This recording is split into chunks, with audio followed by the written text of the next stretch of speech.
But it seems like Xue Qingxuan himself has a life that has changed because he did not have a wretched end. Unless he's gonna have a wretched end, oh my god. Hua Chang was toying with a pair of chopsticks in his hands. I've never seen it personally, but I know someone who has. Although Shirlian was curious as to who this someone was, he didn't ask after them. That's a... Ask! Shirlian, please!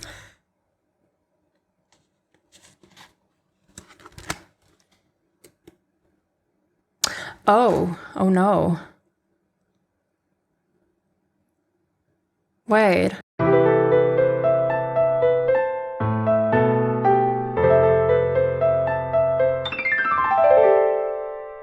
Good time zone and warm greetings too, wherever you are in the world, and Happy New Year. Well, not here just yet, because I am finishing up this book in 2025. But by the time I post this video, it will be the new year. So while this is the last video I am filming this year, it will also be the first video I am posting in 2026. So Happy New Year to wherever you are in the world. And this is actually my second new year with this channel, but the first one I feel like I'm celebrating. Last year, this time, this channel was still, relatively new. I was still learning how I wanted to do things, but I was having so much fun. And I am exceedingly thankful that I am still having this much fun a whole year later. I guess what's even more amazing to me is that TGCF, the English official translation of TGCF was published in 2021. And I know a lot of you have been fans for even longer than that. And yet here we are, years and years later, at least, 5 years after the publication of the first books in English officially. And you guys are still here. You guys are still enjoying the fandom, the content, and still hoping, for more releases. We do be eternally waiting. But my point is we're still thriving. This fandom is still thriving, and more people are discovering the series, and people are also coming back to it because it meant that much to them. And that is such an encouragement for me to keep going, because after I finish this today, I still have 5 more volumes that I need to get through. So thank you so much for being a fan of Heaven Official's Blessing. Let's continue to enjoy this story in 2026 as well. So for my notes today, I'll be picking out this pen, because this is obviously like a cut of Hualien one. I wonder, looking at the art, if this is part of this next one. Actually, I'll pick out both of them for this read, and I'll alternate between them. And for today's pre-discussion, I have 3 things that I'd like to get through. The first thing is the Thousand Lights Temple, or as I see in the comments, the Tiandeng Temple? I have no idea how to say this, but I see people writing it as Chen Deng. Chen being 1,000, I'm assuming. So Chen Deng, something like that. You're going to have to correct me. Point being, we have a little discussion that we need to do about the Temple of 1,000 Lights. The second thing on our list is the Fetus spirit and Lan Chang's origins. I need to talk a little bit about this, and of course, who's the baby daddy? Was that even surprising? I don't think it was. We need to talk about it. And lastly, we need to talk about EMING. EMING who's just appeared, and he seems very hurt. I'm scared. I don't know what was happening there, but just in case something terrible has happened, I have now put Butter Knife EMING in the lap of Lian Lian so that he can take care of them, so that EMING can feel a little bit more comforted. So that's where he'll be spending the read until I learn what is going on with that. But first up, the Thousand Lights Temple. So chapter 45 and the scene in the temple is another absolutely iconic Hualien moment. That was like a warm blanket wrapped around me after the mess that was,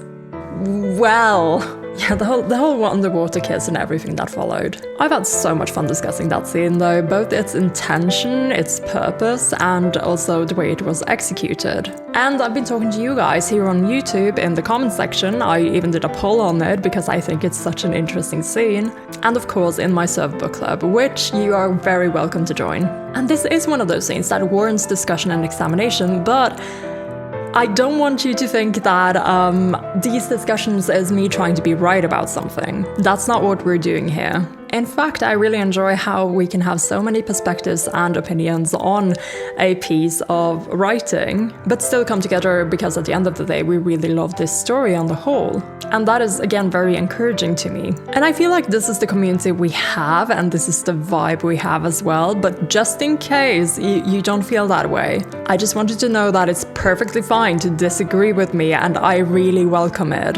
When I do my little pre-discussions, it's not because I'm here telling you, well, this is what must be the right way to think. This is just what I'm thinking as I am reading. And my way of thinking has been changing as I've been introduced to more parts of the genre, new things in Chinese culture that I did not know about, things that the intended audience might just take for granted, while me as an international reader wouldn't be able to pick up on. And just in general, reading is a very active thing where you as a reader in your meeting with the text will interpret it based on you as a person, your backstory, your knowledge about different areas and topics, as well as your experiences. So guys, thank you so much for making both the book club and this comment section a place where it's fine to express your opinions.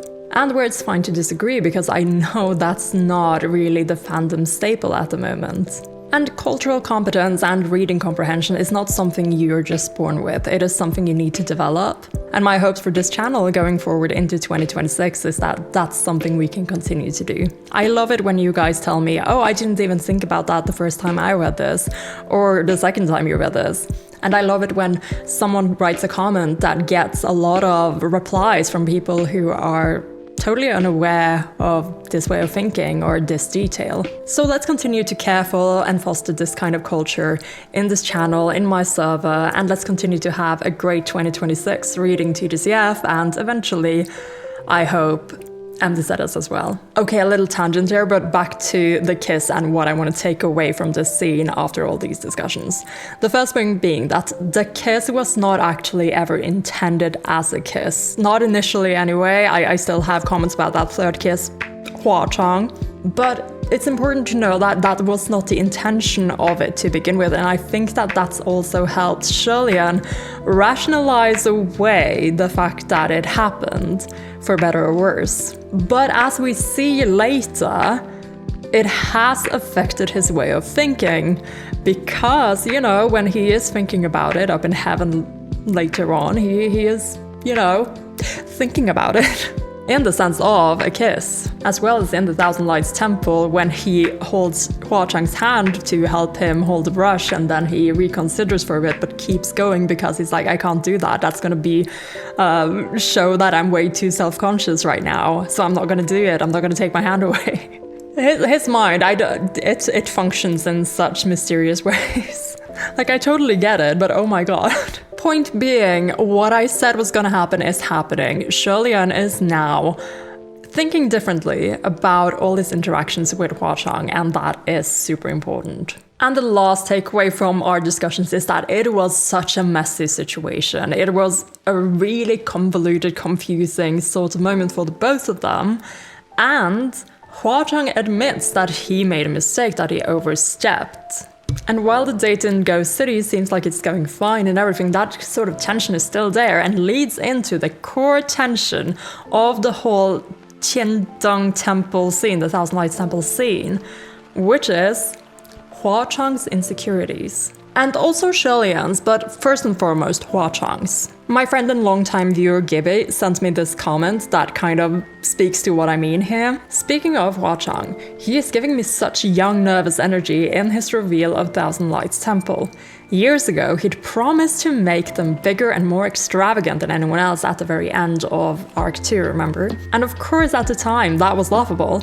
I am sure he is absolutely nervous about Shirlian's opinion of this place dedicated to him. And yeah, we see that in Hua Chang's every action and in the words he chooses to use. He is downplaying every single gesture that is in this temple, because rejection hurts a lot less if we didn't put that much effort into it, right?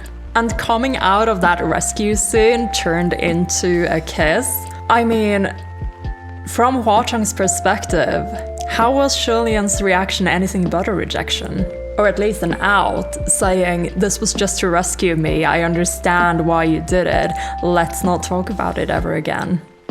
And then, like a cherry on top, he is forced to reveal that, well, we don't have an establishment plaque because my handwriting is shit. Ouch.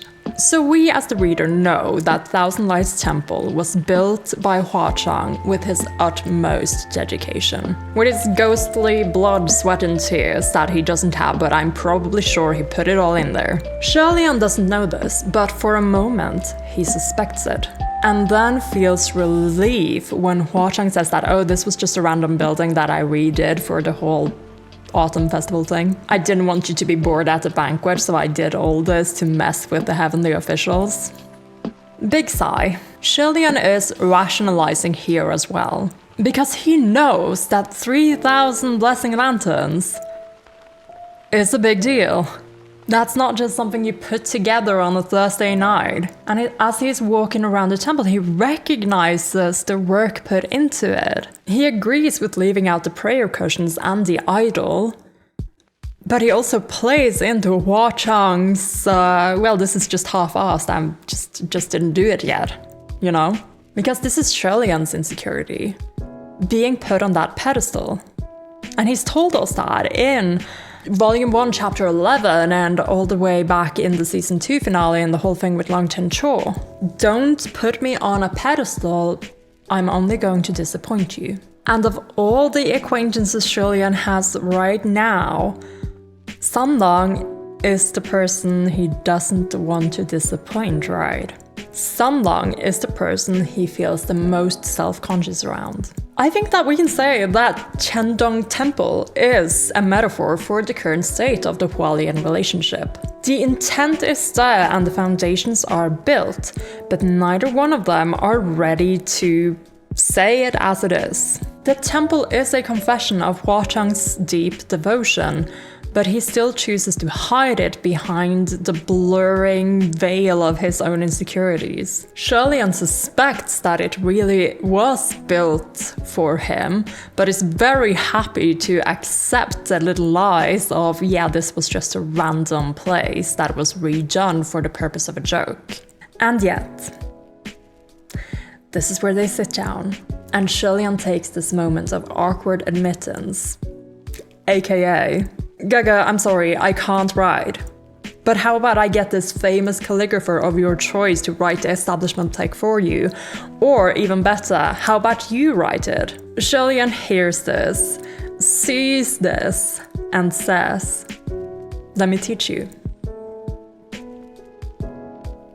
And I absolutely love this scene. I love this scene so much. Within the walls of this place that they are not ready to name out loud, they get to sit down and continue to do these acts of kindness, of attentiveness, and of love, really.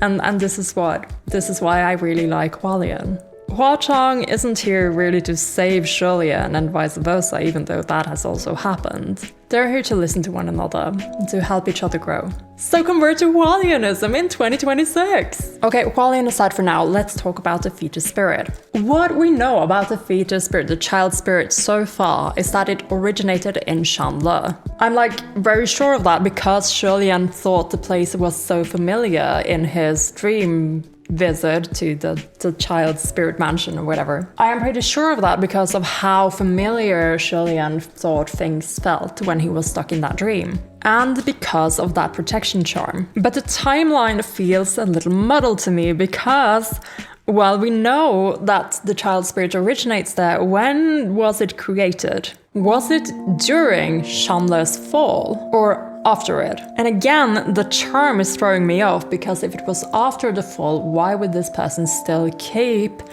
this protection charm around? I feel like it must have happened during the fall of Shanle, or maybe even earlier. And if the child spirit's mother, Lan Tang, indeed is the same woman that we saw at the Shanle protests, then she was around during that time. She was alive pre and during the fall of Shanle. However, this is more uncertain to me now. I thought that it might be her and that she might have gotten pregnant after her assault / kidnapping by that man from Yong'an. But now what is being fed to us is that the child spirit, the fetus spirit's father, was not a mortal man, that he was indeed a god. Which had me wondering, so if this person, a god, impregnated a mortal woman, would the child be born with special abilities, or like more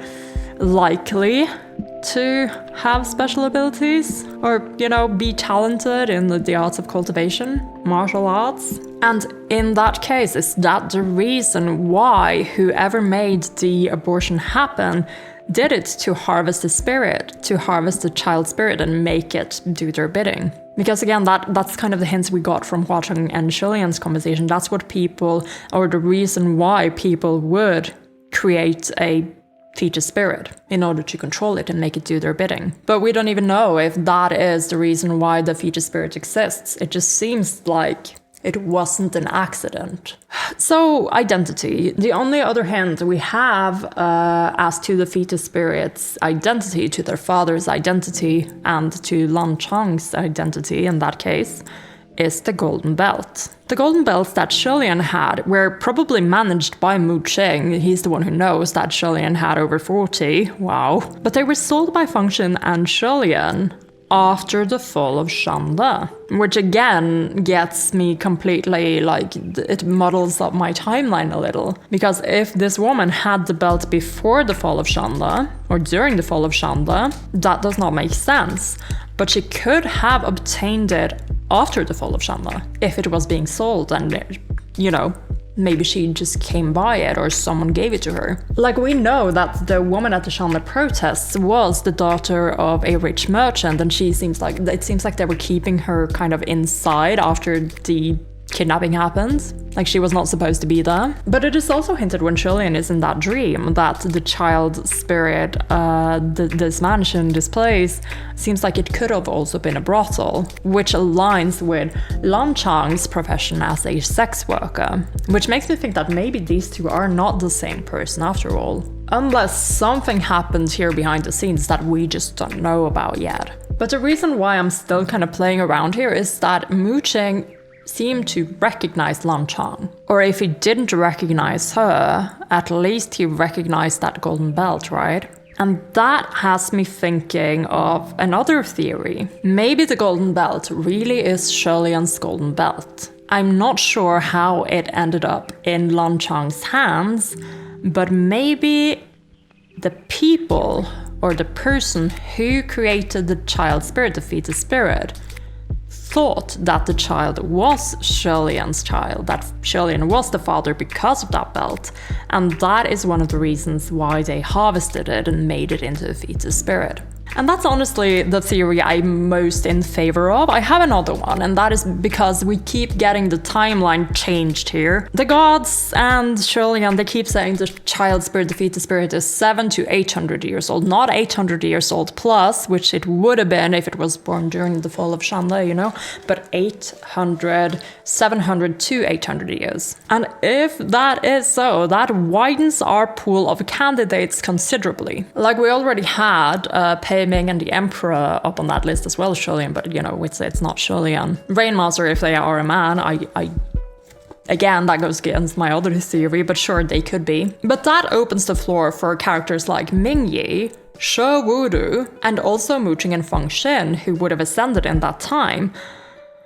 But again, it seems so unlikely to me, because why have a charm or protection from Shilian after he has, you know, been banished a couple of times and is, you know, not very popular anymore?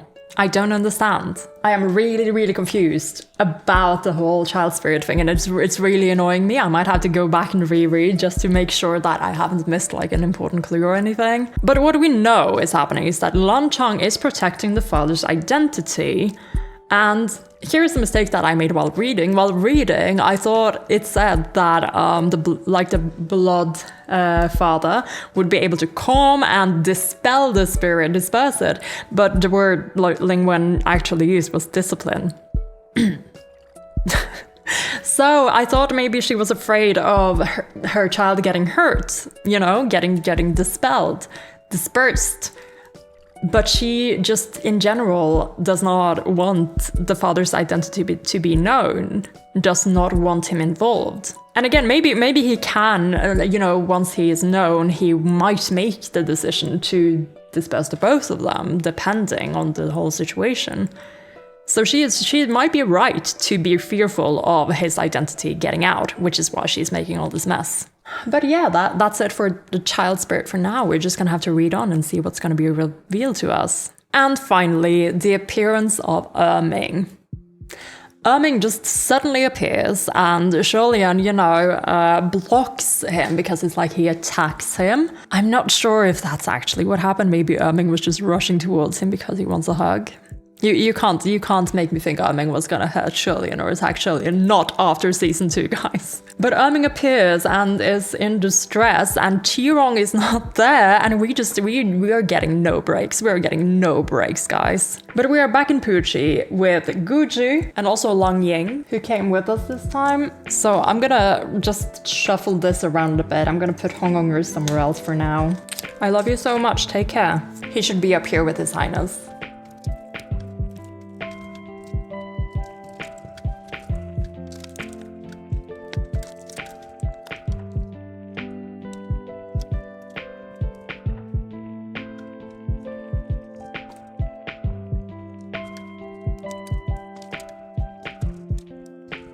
Yeah, I spent way more time than I was going to redo this board, but I put away some notes that we just don't need anymore, like the fact that Julian and Chi-Rong are cousins. We just know that, okay? And I made the whole Youngin plot a little smaller, because the only thing we really need to remember right now is that Longton Choi is hunting for Chi-Rong because of what happened. While Long Ying and Guji are over in the Chestnut Temple, Pucci Shrine, and Chi-Rong is supposed to be there as well, but he's missing at the moment. And while I was doing this and thinking about things, I realized that Longton Cho, Julian, and Hua Chang have one thing in common.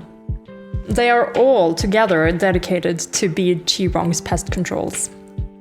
In different levels of severity right now, though. But yeah, I like that I kind of freed up the bottom half of the board a little bit more as well. I had to get rid of Chi-Rong lounging like that because he was taking up more space than he needs. He needs to take up one pickle jar in the corner of Pucci Shrine, actually. And not even a nice one, a smelly one. But yeah, I quite like the board like this now. I feel like I have a lot of space that I can fill up if anything happens, because a lot of things are happening all over the place right now. So writing down a note so that I remember to write down the name of the Emperor's weird sword. I'm waiting for him to pull out his pregnancy test sword next. It's getting really cold in here. I just checked the temperature and it was supposed to be -12 Celsius today. It is -19. So even my apartment, like I keep it at a steady 20, but even here it's getting a little chilly and I'm feeling it. So I got a hot drink. But you're just going to have to excuse how frizzy my hair looks and everything, because everything is getting a lot more frizzy when the temperature drops like this. Maybe it's because I'm using more electricity.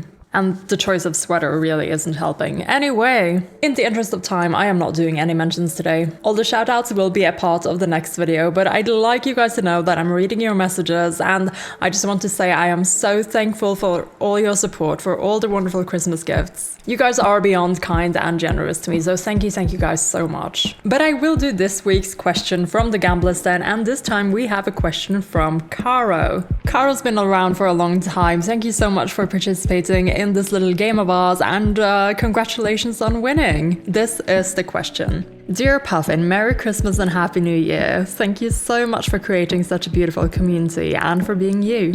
It's been an honor to spend time here and with your videos. Can't wait for next year. Same, Caro, same. I am super excited for 2026 and to get to spend some of that time with you guys. So as for my question, there is going to be 2 parts, okay? Created and approved by our lovely temple devotees.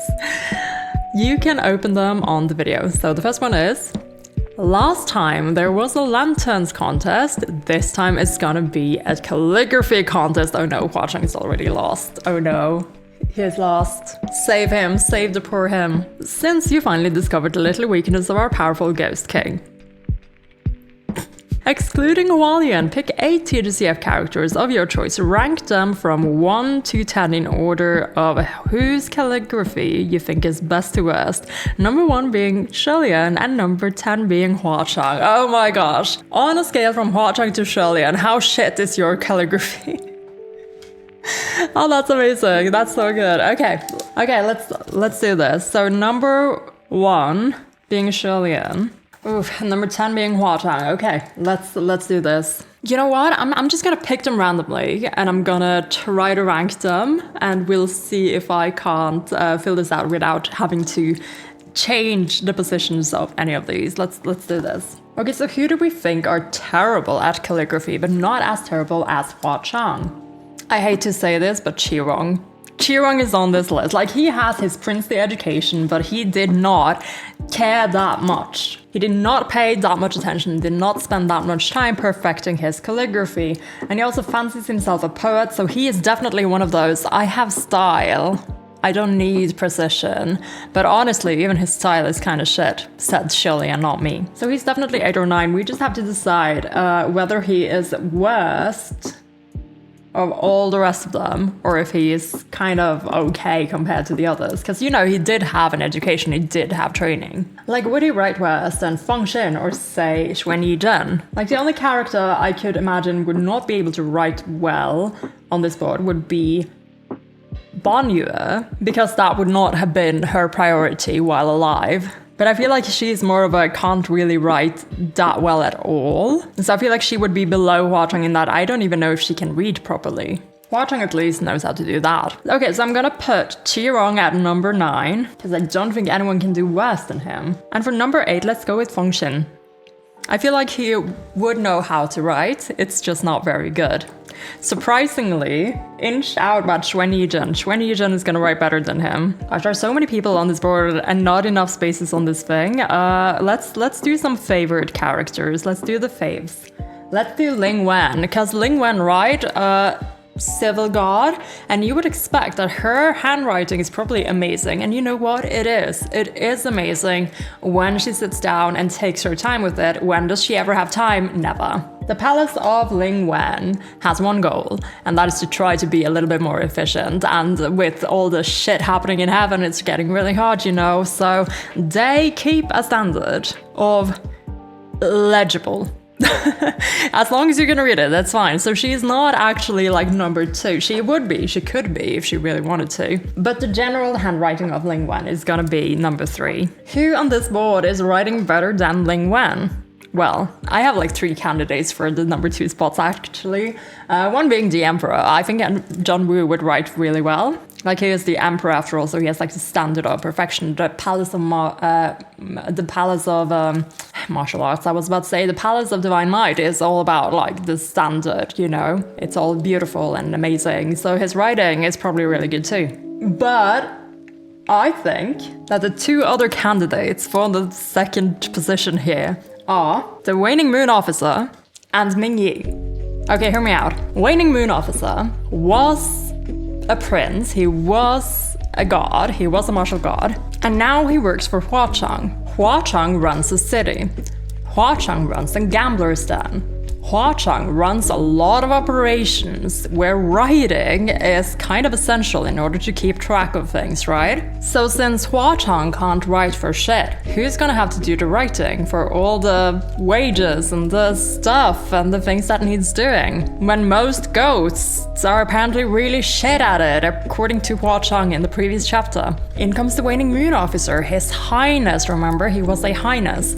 So he probably had a decent education and he has had a lot of practice. Would he inch out Ling Wen? I don't think so, actually. I think Ling Wen would do better than him. And the second candidate is Ming Yi, because of the information I got in that comment, so this is actually a headcanon now. Construction. Where do you need very exact numbering and stuff like that? You need very exact calculations when you're doing construction stuff. You need very specific contracts when you're doing construction stuff. So if the Earthmaster is connected to construction, that makes sense that he would write very neatly and very orderly. Additionally, he was working for Hua Chang. So for the same reason that Waning Moon Officer could be a number 2 candidate, so is Ming Yi. They need to be really good at writing. That's why they got hired to work for Hua Chang. Okay, so I'm gonna give number 2 to the Emperor. John Woo is number 2. Number 4 is gonna be Ming Yi and the Waning Moon Officer. They're sharing number 4. Now, some favorites that we haven't done yet. We haven't done Mu Qing, and we haven't done She Qingxuan and She Wudu. Nor have we done Long Chen Cho. I'm gonna put Long Chen Cho at Feng Xin. Long Chen Cho's handwriting is about the same level as Feng Xin. Mu Qing writes worse than Windmaster. Okay, here's the thing with Mu Qing. Okay, I want him to kind of like him and Feng Xin can have this kind of in common with Hua Chang. So Mu Qing as well, right? He would learn first and foremost to read.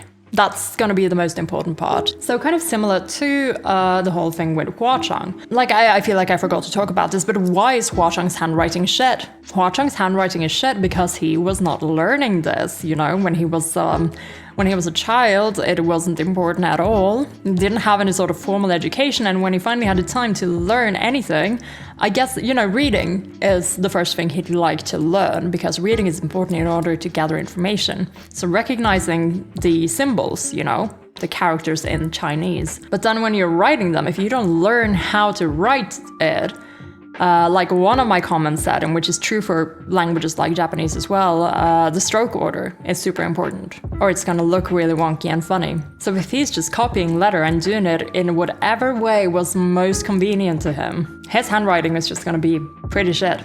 So Mu Qing has decent handwriting. It's not amazing, but it's decent because he did put some care into it, but he is a martial god. That is not, he didn't ascend for his handwriting, so he is down there. Mu Qing. He could have been better if he practiced as much as the Waning Moon Officer.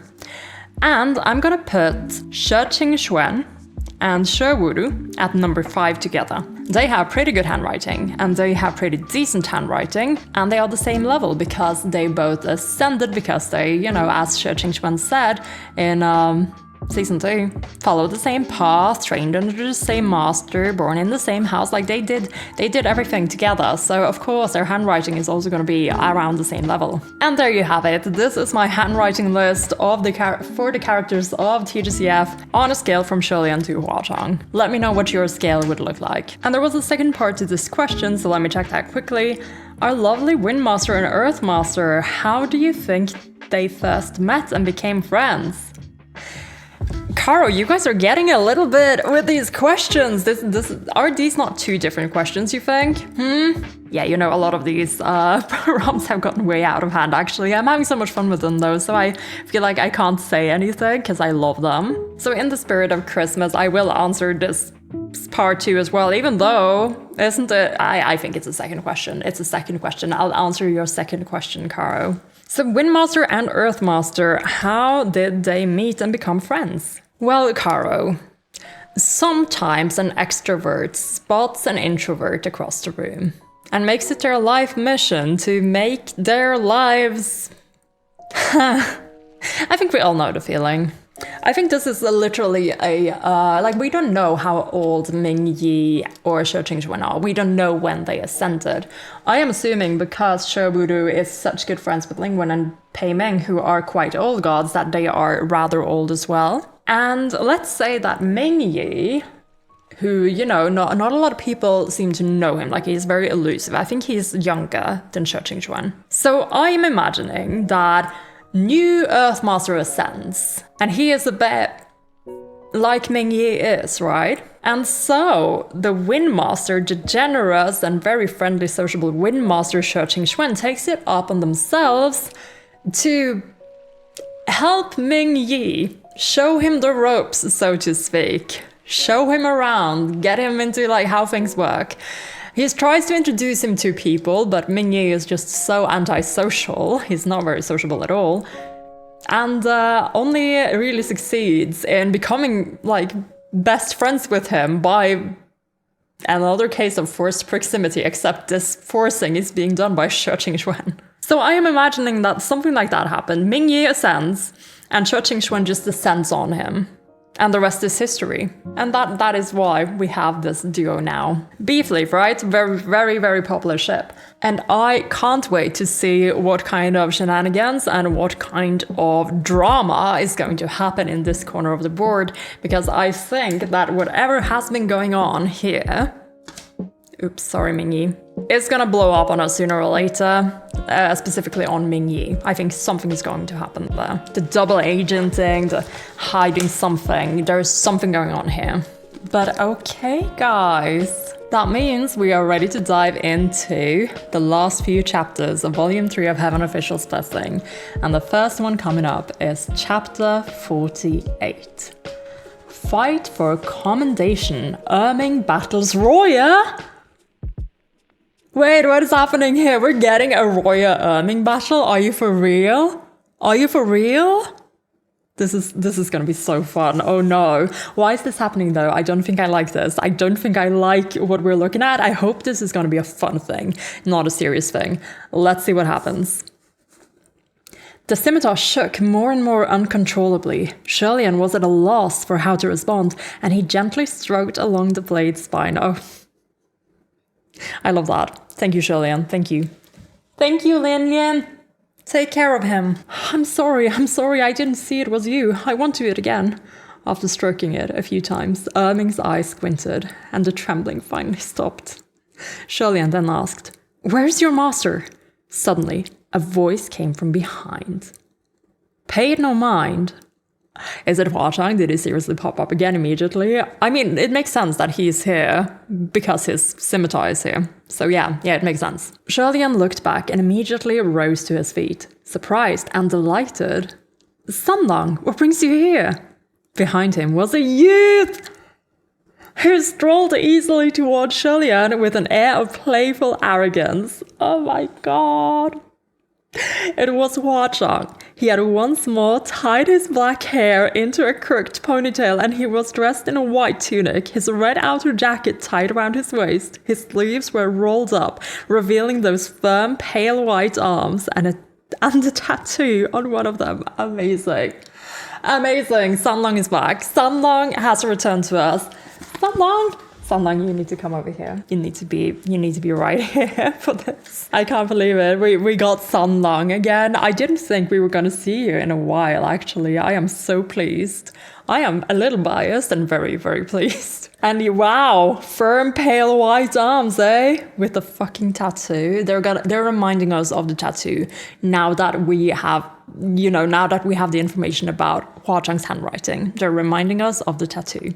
Oh my god. I am so right about it. I feel like I'm so right. As he walked, the little silver bells on his boots jingled capriciously. You still have bells on? You need to get some bells. We need to borrow Hua-Chang's shoes. He looked very much like a strapping, free-spirited lad next door. He smiled at Shirley, a stalk of grass dangling from his lips. Are you kidding me? Are you a farmer? Are you a farmer? Let me get you the straw hat. There you go. You can be a proper farmer now. Wearing Gugga's straw hat. Gugga, he said. This is so funny. But the hat is kind of in the way, so I'm going to put that away. Shirley had originally planned on visiting Hua-Chang to give proper thanks after settling the two children, but here he had showed up first. Lazily, Hua-Chang sauntered to his side and pulled the silver scimitar from the ground with a single hand. He looked it over, then rested it on his shoulder. Gugga is busy here. There's no need to trouble yourself to make the trip when I can come over on my own. You also forgot this. A bamboo hat hung on Hua-Chang's back. Are you fucking kidding me? I know you guys say I sometimes have godly premonitions, but I can't believe I would not have taken this away if I knew that was gonna happen. I would not have taken it off him. Are you kidding me? That is so funny. That's so funny. So a bamboo hat hung on Hua-Chang's back and he removed it to hand it over. Oh my god. Should have removed it like a few paragraphs later than what I just did. Should have removed it at this part and not earlier. Goodness. But still, that's super funny. Shirley had forgotten it at the mansion of the wealthy merchant and he was slightly taken aback. It completely slipped my mind, he hurriedly said. Thanks for going through the trouble. As he spoke, he suddenly remembered what he had told Hua Chang after a certain incident the night before. I'm looking for my bamboo hat. My bamboo hat is missing. Oh my god. After a certain incident, oh my god, I love how he's labeling it in his mind, a certain incident. This had been nonsense uttered in a state of confusion, but Hua Chang actually had gone and found his bamboo hat. I love him so much. Shirley-Ann felt a wave of embarrassment and feared Hua Chang would tease him for it. Fortunately, Hua Chang didn't even mention the incident and changed the subject with a smile. Gugga picked up 2 more kids, he commented as he patted Goju's head, ruffling his hair into a mess. Goju seemed to be scared of Hua Chang, and he rushed to hide behind Shirley. This is so cute. And also, we really are headed towards a new Gugga record if this keeps going. Shirley-Ann chided him. Don't worry, this Gugga is a good person. Nah, I'm a very bad person, Hua Chang replied. Although that is what he said, he flicked his hand and a tiny silver butterfly flipped out of his sleeve. Fluttering its little wings, it flew errantly towards Goju. Goju's inky little eyes bulged as he stared in fixated wonder at the tiny silver butterfly, and he reached out to try to catch it in spite of himself. With that, his suspicion toward Hua Chang dropped significantly. Hua Chang nonchalantly glanced at Lang Ying, but his gaze was quite different from the one he turned on Goju. When Hua Chang looked at Lang Ying, his eyes were cold and sharp, utterly unfriendly. Lang Ying lowered his head and shrank behind Shirley-Ann anxiously. Yeah, because in season 2 we do recall that he was seemingly interrogating him. Something about Lang Ying is making his senses go drrrr, and I wonder why that is. If you're gonna come, just come, Shirley-Ann said, bamboo hat in hand. What are you doing cleaning Puchi's shrine? It was just a bit of tidying, Hua Chang replied. Don't you think everything feels so much more refreshing now that all the trash is cleared out? Ellipsa replied, because Gossip is also cleared out. Where did you put him? Hua Chang, where did you put Qirong? As I was putting an Ellipsi reply tally, line on our tally, I just glanced at the next page and just saw a lot of capital letters. So Qirong is just around the corner. Shirley-Ann remembered the missing Qirong and wondered, did Hua Chang actually throw him out with the garbage? There was a sudden wail from behind Puchi's shrine. Oh my god. Hua Chang, you fucker! Go to hell and get boiled in a pot of frying oil! Murder! Hua Chang is committing murder! Goju cried. Dad! He dashed over on his little legs and Shirley-Ann hastily followed.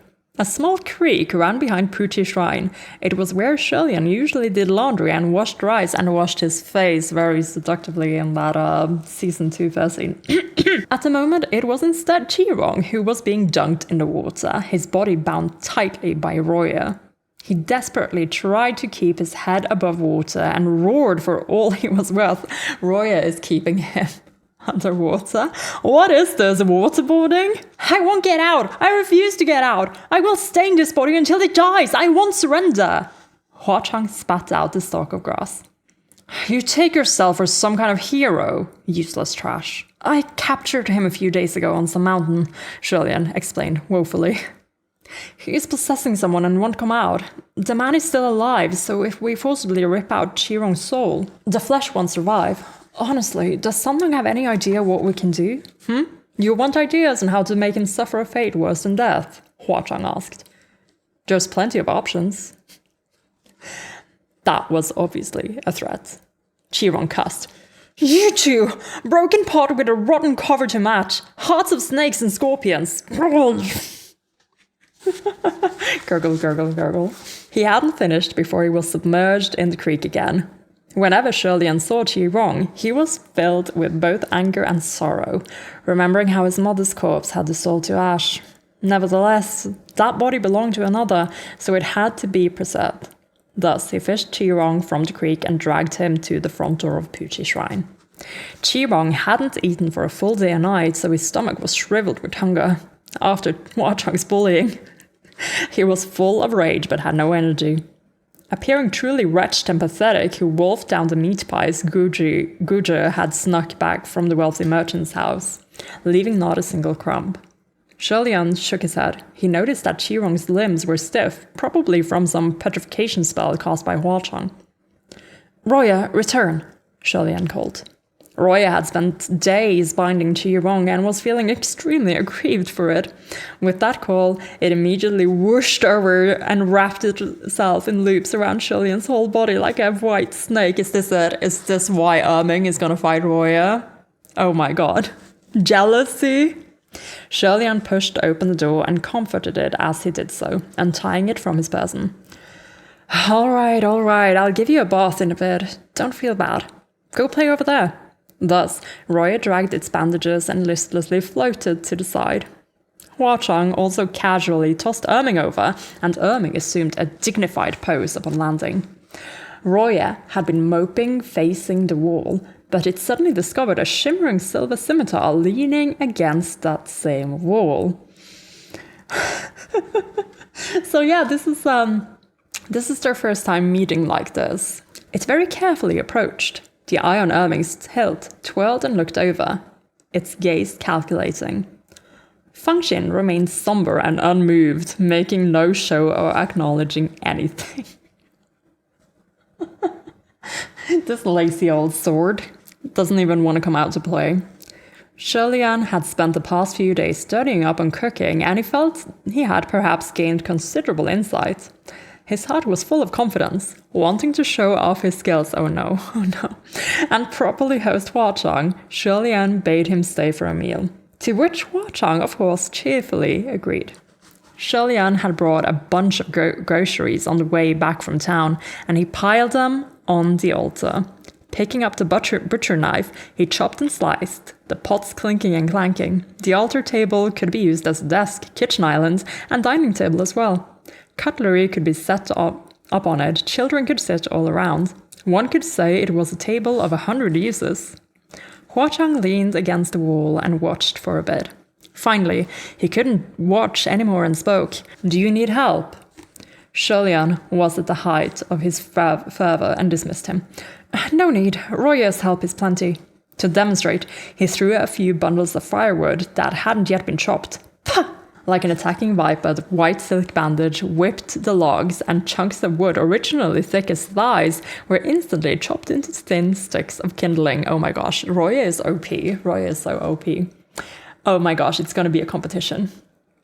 EMING, don't look! Having shown off its skills, Roya arched into an odd, exaggerated form in front of EMING and Fangxin, like it was demonstrating its strength and beauty. Said demonstration didn't last long. Sholian moved again to place a plate on the ground before tossing over a big cabbage. Roya was just about to strike when suddenly EMING's eyes flashed. It flew off the ground and whirled out shimmers of silver light. Oh my goodness. We have art of them, just, you have Roya with the firewood and EMING with the cabbage, and Sholian standing in the middle, very amazed at the both of them. This is amazing. Leaves of cabbage filled the air, and they landed on the plate, thinly and cleanly chopped. Sholian squatted to pick up the plate and praised EMING aloud when he saw the results. "Amazing! You cut better than Roya!" Oh no! Sholian! Don't compare the children to one another. Don't do that. Roya instantly pressed itself against the wall, looking like someone backing away with nowhere left to run. EMING spun its eye wildly and appeared fully smug, as if it were floating on cloud 9. Fangxin continued to remain unmoved. Just to let us know it's there. Fucking hell, Fangxin. Sholian hadn't noticed the little battle between the spiritual weapons, so focused was he on dropping all sorts of different vegetables and seasoning into the pot. However, he still had the mind to ask, "By the way, Sunlong, how long are you staying this time?" Huachang had been observing Sholian the entire time. He looked like he wanted to advise him in some way at first, but in the end he smiled and said nothing of the sort. "Depends. If nothing's going on in Ghost City, I'll stick around to play for a few days. I hope Gaga won't mind me hanging around." Why would I? Shirley-Ann hastily assured him. As long as you don't mind my place being a bit cramped. Shirley-Ann chatted animatedly, telling Hua-Chang all about how Lan Chang threw around blame and caused trouble in the moment she set foot in the Palace of Divine Might. Of course, he refrained from mentioning how he himself had been accused, as well as the whole business with dripping blood on Yan Zhen. Okay, that's the word. That's the name I was looking for. Gonna put up a note for it later, just in case it comes back. Then again, he remembered Zhen Wu saying Hua-Chang had planted a spy in the Heavenly Realm, so maybe Hua-Chang already knew everything that had transpired. Fortunately, Hua-Chang only looked contemplative and made no show of whether or not he already knew. Shirley-Ann asked idly, Sanlang, who do you think the father of the fetus spirit is? Ooh, maybe Hua-Chang has some insight on this. Hua-Chang looked up and smiled faintly. Hard to say. Maybe that golden belt really was just something she picked up off the ground, which was one of my theories, that she just came by it after it was being sold. But then again, the timeline is so vague, I really don't know, like it seems a bit off. A vague response like that wasn't remotely Hua-Chang's usual style, true.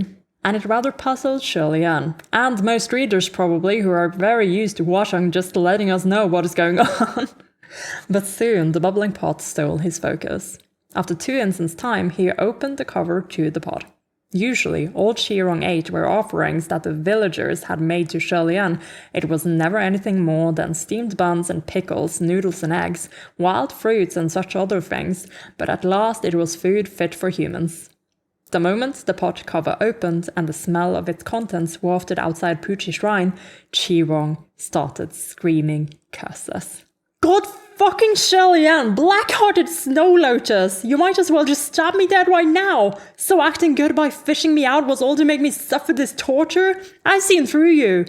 Before opening the pot cover, Shirley-Ann had been full of confidence. Now he doubted himself again. He had tried his best and exerted so much effort, but it had still resulted in this entree. Hua-Chang was watching. Whatever should he do? Was he really going to make Hua-Chang eat something like this? Listening to Qirong scream bloody murder, Shirley-Ann became even more demoralized. Seeing that Hua-Chang had crossed his arms and was about to go outside, Shirley-Ann raised a hand to stop him. Never mind him, Shirley-Ann sighed and portioned out a bowl of the substance that had formed within the pot. Don't eat anything from this pot, just wait for me for a second. He ushered Guozhi and Lang Ying to get a bucket of water, sending them away from the premises. Shirley-Ann squatted down with the bowl, looking pleasant and airy. Little cousin, it's time to eat. Are you... You're making Qirong be your test bunny? That is so funny. Your guinea pig? That's amazing. That's amazing. Qirong was shocked and terrified in equal measure. What? What are you doing? What are you planning? Shirley-Ann, I'm warning you. A human life is at stake here. You better think this through. Whoever the hell can stomach that shit will break free from the bondage of the 3 realms, flee the wheel of Dharma. No one... Qirong trailed off when he saw Hua-Chang ladle himself a full bowl, then sit next to the altar. Oh my god, what? Altar table inside the shrine and take a bite, his face unchanging and steady as the mountains. Qirong was shaken to the core. A thought he'd never had before flashed through his mind, as expected of a supreme. Oh my gosh. Qirong, are you gonna eat it because you saw Hua-Chang eat it? Shirley-Ann pushed the bowl against Qirong's face as he said calmly, It's fine if you don't want to eat it, as long as you come out, that is. That was never going to happen. Oh my gosh, this is a torture attempt, making him get out of that body. That's so fucking funny. Qirong clamped his teeth shut, but Shirley-Ann squeezed his cheeks and easily forced open his mouth, dumping the contents of the bowl straight down his throat. A sharp scream shot to the skies above Puchi Shrine. The bowl in Shirley-Ann's hand sat empty. Qirong lay sprawled on the ground wearing a twisted, scrunched-up expression. Even his voice was hoarse, like an old man wasting away. I hate... Seeing as Qirong still refused to exit the body, even with a full bowl of Shirley-Ann's cooking forced down his throat, Shirley-Ann didn't know whether to be reassured or anguished. He really wanted to force Chirong out as soon as possible, but since he hadn't succeeded, it almost seemed to prove that this dish he had cooked with all his heart wasn't so bad after all. Perhaps it was even worth being proud of.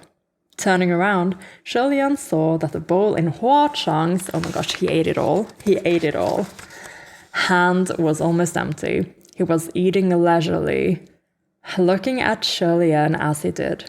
Sholian's eyes lit up and he rose to his feet. Sandang, are you finished? He thought he had butchered the meal at first and been too embarrassed to offer it to Hua Chang. Who knew Hua Chang would take the initiative to help himself? Hua Chang chuckled. Yeah, ellipse reply. Sholian prodded very carefully for his opinion. What did you think? Hua Chang slurped up the remaining broth and smiled. Not bad. The taste is a bit strong. Try making it a little milder next time. Sholian sighed and a breath of relief and nodded. All right, I'll remember that. Thanks for your feedback. Chirong groaned. And that was amazing. That was wow. That was such a surprisingly cute chapter, despite all the things that are happening. We're torturing Chirong through this entire chapter. And somehow, to me, that seems like a delightful family activity. Keep going with that. The Hualien pastime. Chirong's dedicated pest control. That was actually amazing. I can't believe you appeared. I can't believe Sandang is here. Super happy with this revelation. Super happy that all this happened. That's fantastic. I'm gonna get a cup of coffee and I'm gonna be right back with you. Okay, fresh coffee acquired, and what a joy this chapter was. Like, this almost reads as a beach episode fanfiction. We are at Puchi Shrine. Sunlang showed up, which made me so happy. Yeah, that's my favorite Chilean ship. It's Sanlian. It's not even a secret. Everyone on the server knows. And I wasn't expecting him to show up like that, so I am super happy he did. A bit nervous about this whole exchange between Hua Chang and Lang Ying, because that's reminding us that, yeah, Hua Chang has always been suspicious of Lang Ying. And it's just convincing me more and more that there's gonna be something about him, because Hua Chang has been our little indicator, our little compass towards evil, so to speak. Throughout these past 3 books, Hua Chang is the reason I don't trust Zhan Wu. Hua Chang is the reason I do trust Pei Ming, a little bit at least. And Hua Chang is the reason I am super suspicious of Lang Ying. Something is going on here, and Hua Chang is indicating to us that, yeah, we should be paying attention. And while we have seen Sholian cook before, he never actually served it to anyone. And despite all of this, now that I think about it, being the first time I see Hua Chang eating Sholian's food, and, you know, brushing it off like it's nothing. Gaga, maybe try to not make it as spicy next time. It is really nice, though. Like, even though that's the first time I think this has happened, I don't actually think I didn't know this. I feel like because we have like an emoji in the server with Sholian serving his purple food, and we've seen his terrible cooking earlier, for some reason it's not even surprising to me that Hua Chang eats this and thinks it's fine. I feel like that's something I just know. Maybe it's just part of kind of like the Hualien experience. We all just know that this is a thing. Something I've learned via osmosis. I feel like I knew it, is what I'm trying to say. And then we have Roya and EMING competing to be the bestest little kitchen tools. I thought that was so cute. Like, Roy is here, like, yeah, this is what I do. I am so useful, the most useful little ribbon ever. And then EMING shows up and does him one up, like he does him one better. And Sholian remarks on it, Sholian, you can't do that. Poor Roya. Poor Roya. And just to make a point of it, Feng Shen, the sword Feng Shen, is also mentioned, like as in it is sort of sentient. It's not paying any attention to these other weapons and their shenanigans. It's not joining in on it, but it's there. Like, we are reminded of its consciousness, which I didn't really expect. It's really interesting. So I feel like that's something to keep an eye on, because Feng Shen, we don't know the origin of Feng Shen. We don't know if it was given to Sholian in his little stint as Feng Shen, thus the name Feng Shen of the State Preceptor, or if it is even older. Like, we don't know when that sword was picked up and where it came from, and I think that's another important plot point that will be revealed as we go along. Other than that, just a super exciting little chapter with a few hints of things to come, and just goodness, just sweet, sweet relief. I love this chapter because it's just so nice and such an easy read, you know? But while I could talk about the Pucci Shrine Diaries for another couple of hours, we do have a couple of more chapters. I don't even know how many chapters. We have like 30-ish pages to get through before we're done with this book, so we need to keep moving. What was it originally, 50? I think we have maybe around 40 pages left to go, so I just need to keep going. And just remarking on this again, now that Hwa-Chang is back, maybe Volume 3 is going to win out on the Gaga tally. It looks like that might be happening, though Volume 2 is still ahead, just letting you know. And so, without further ado, here is Chapter 49. Stew of the Good Crown Prince to welcome unexpected guests. Alright, so we're talking about Shirley's food again, the stew of the Good Crown Prince to welcome unexpected guests. Someone's gonna show up and they're gonna be eating this food, oh no. Something tells me they're not gonna handle it as well as Hwa-Chang. So unexpected guests, guests we want or guests we do not want? Are we talking more burglars? We'll see, won't we? Shelian had planned to show off his culinary skills, but after this evening's events, his confidence had risen and plunged in equal measure. Hwa-Chang suggested he make dinner instead, but how could Shelian have the face to ask him to cook after Hwa-Chang had already fixed his door and cleaned his shrine? Who in their right mind would treat their guest this way, and furthermore, who did he take an esteemed supreme ghost king for? Well, Shelian, you should be taking him as your husband-to-be, because that is what he is trying to do here, okay? He's trying to show off. Fortunately, he'd brought plenty of supplies back from town. While a large portion had gone into Shelian's pot, some buns and pies still remained, as well as fruits and vegetables, so they munched on what they had. But after those were eaten, what then? The next day, the problem was solved on its own. Bright and early in the morning, the door of Pucci Shrine rattled with the knocking of a gaggle of village girls who had come offering several large pots of congee and a roasted chicken. Okay, village girls? They're gonna see Sanlang, they're gonna fall in love with Sanlang. The village girls were shy and nervous, so who they'd really come to see was quite obvious. Oh yeah, they already knew he was there because he's been there while Shelian was off. Shelian couldn't help but sigh in awe as he thought, beauty really can fill a stomach. The roasted chicken was divided between the two children. Shelian only had some congee while Hwa-Chang didn't touch a thing. Gaga is quite popular around here, Hwa-Chang commented with a smile. Oh my god, you know why they're here, oh my goodness. Don't tease me, Sanlang, Shelian laughed. They were obviously drunk, but not on wine. After Chi-Rong took the contents of that bowl down his throat yesterday, he suffered and struggled outside the shrine the entire night, wailing non-stop and yelling things along the lines of, I'd rather be captured by Langton Shaw and butchered into a million pieces than be struck here and fed your poison. Cousin Crown Prince, I was wrong, please, I beg you, give me the antidote. Oh my goodness. As the night went on, it seemed that he eventually started hallucinating and became delusional. Little Guju was horrified as he listened. By early morning, Chi-Rong was shriveled and drained, his face completely ashen.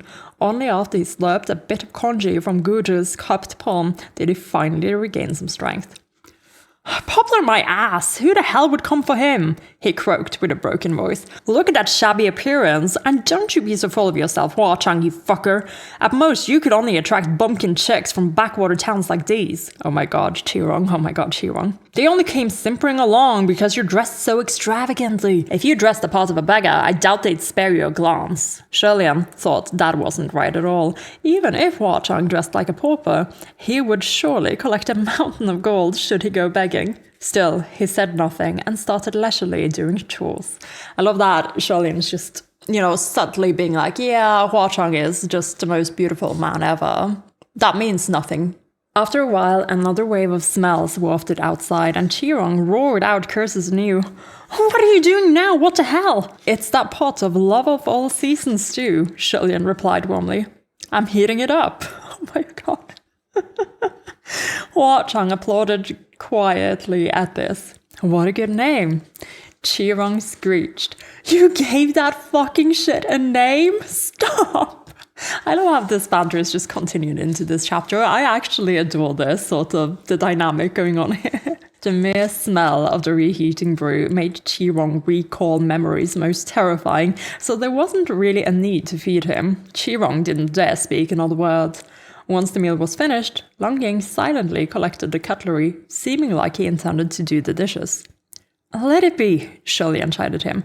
Just go play. I can take care of this. Maybe he wasn't allowed to cook, but he could still do dishes. Hua Chang watched Longying take Guju outside. Let me do that for you, Hua Chang said. Sholian declined the offer. There's even less reason for you to trouble yourself. Just sit. As he spoke, they heard a ruckus outside.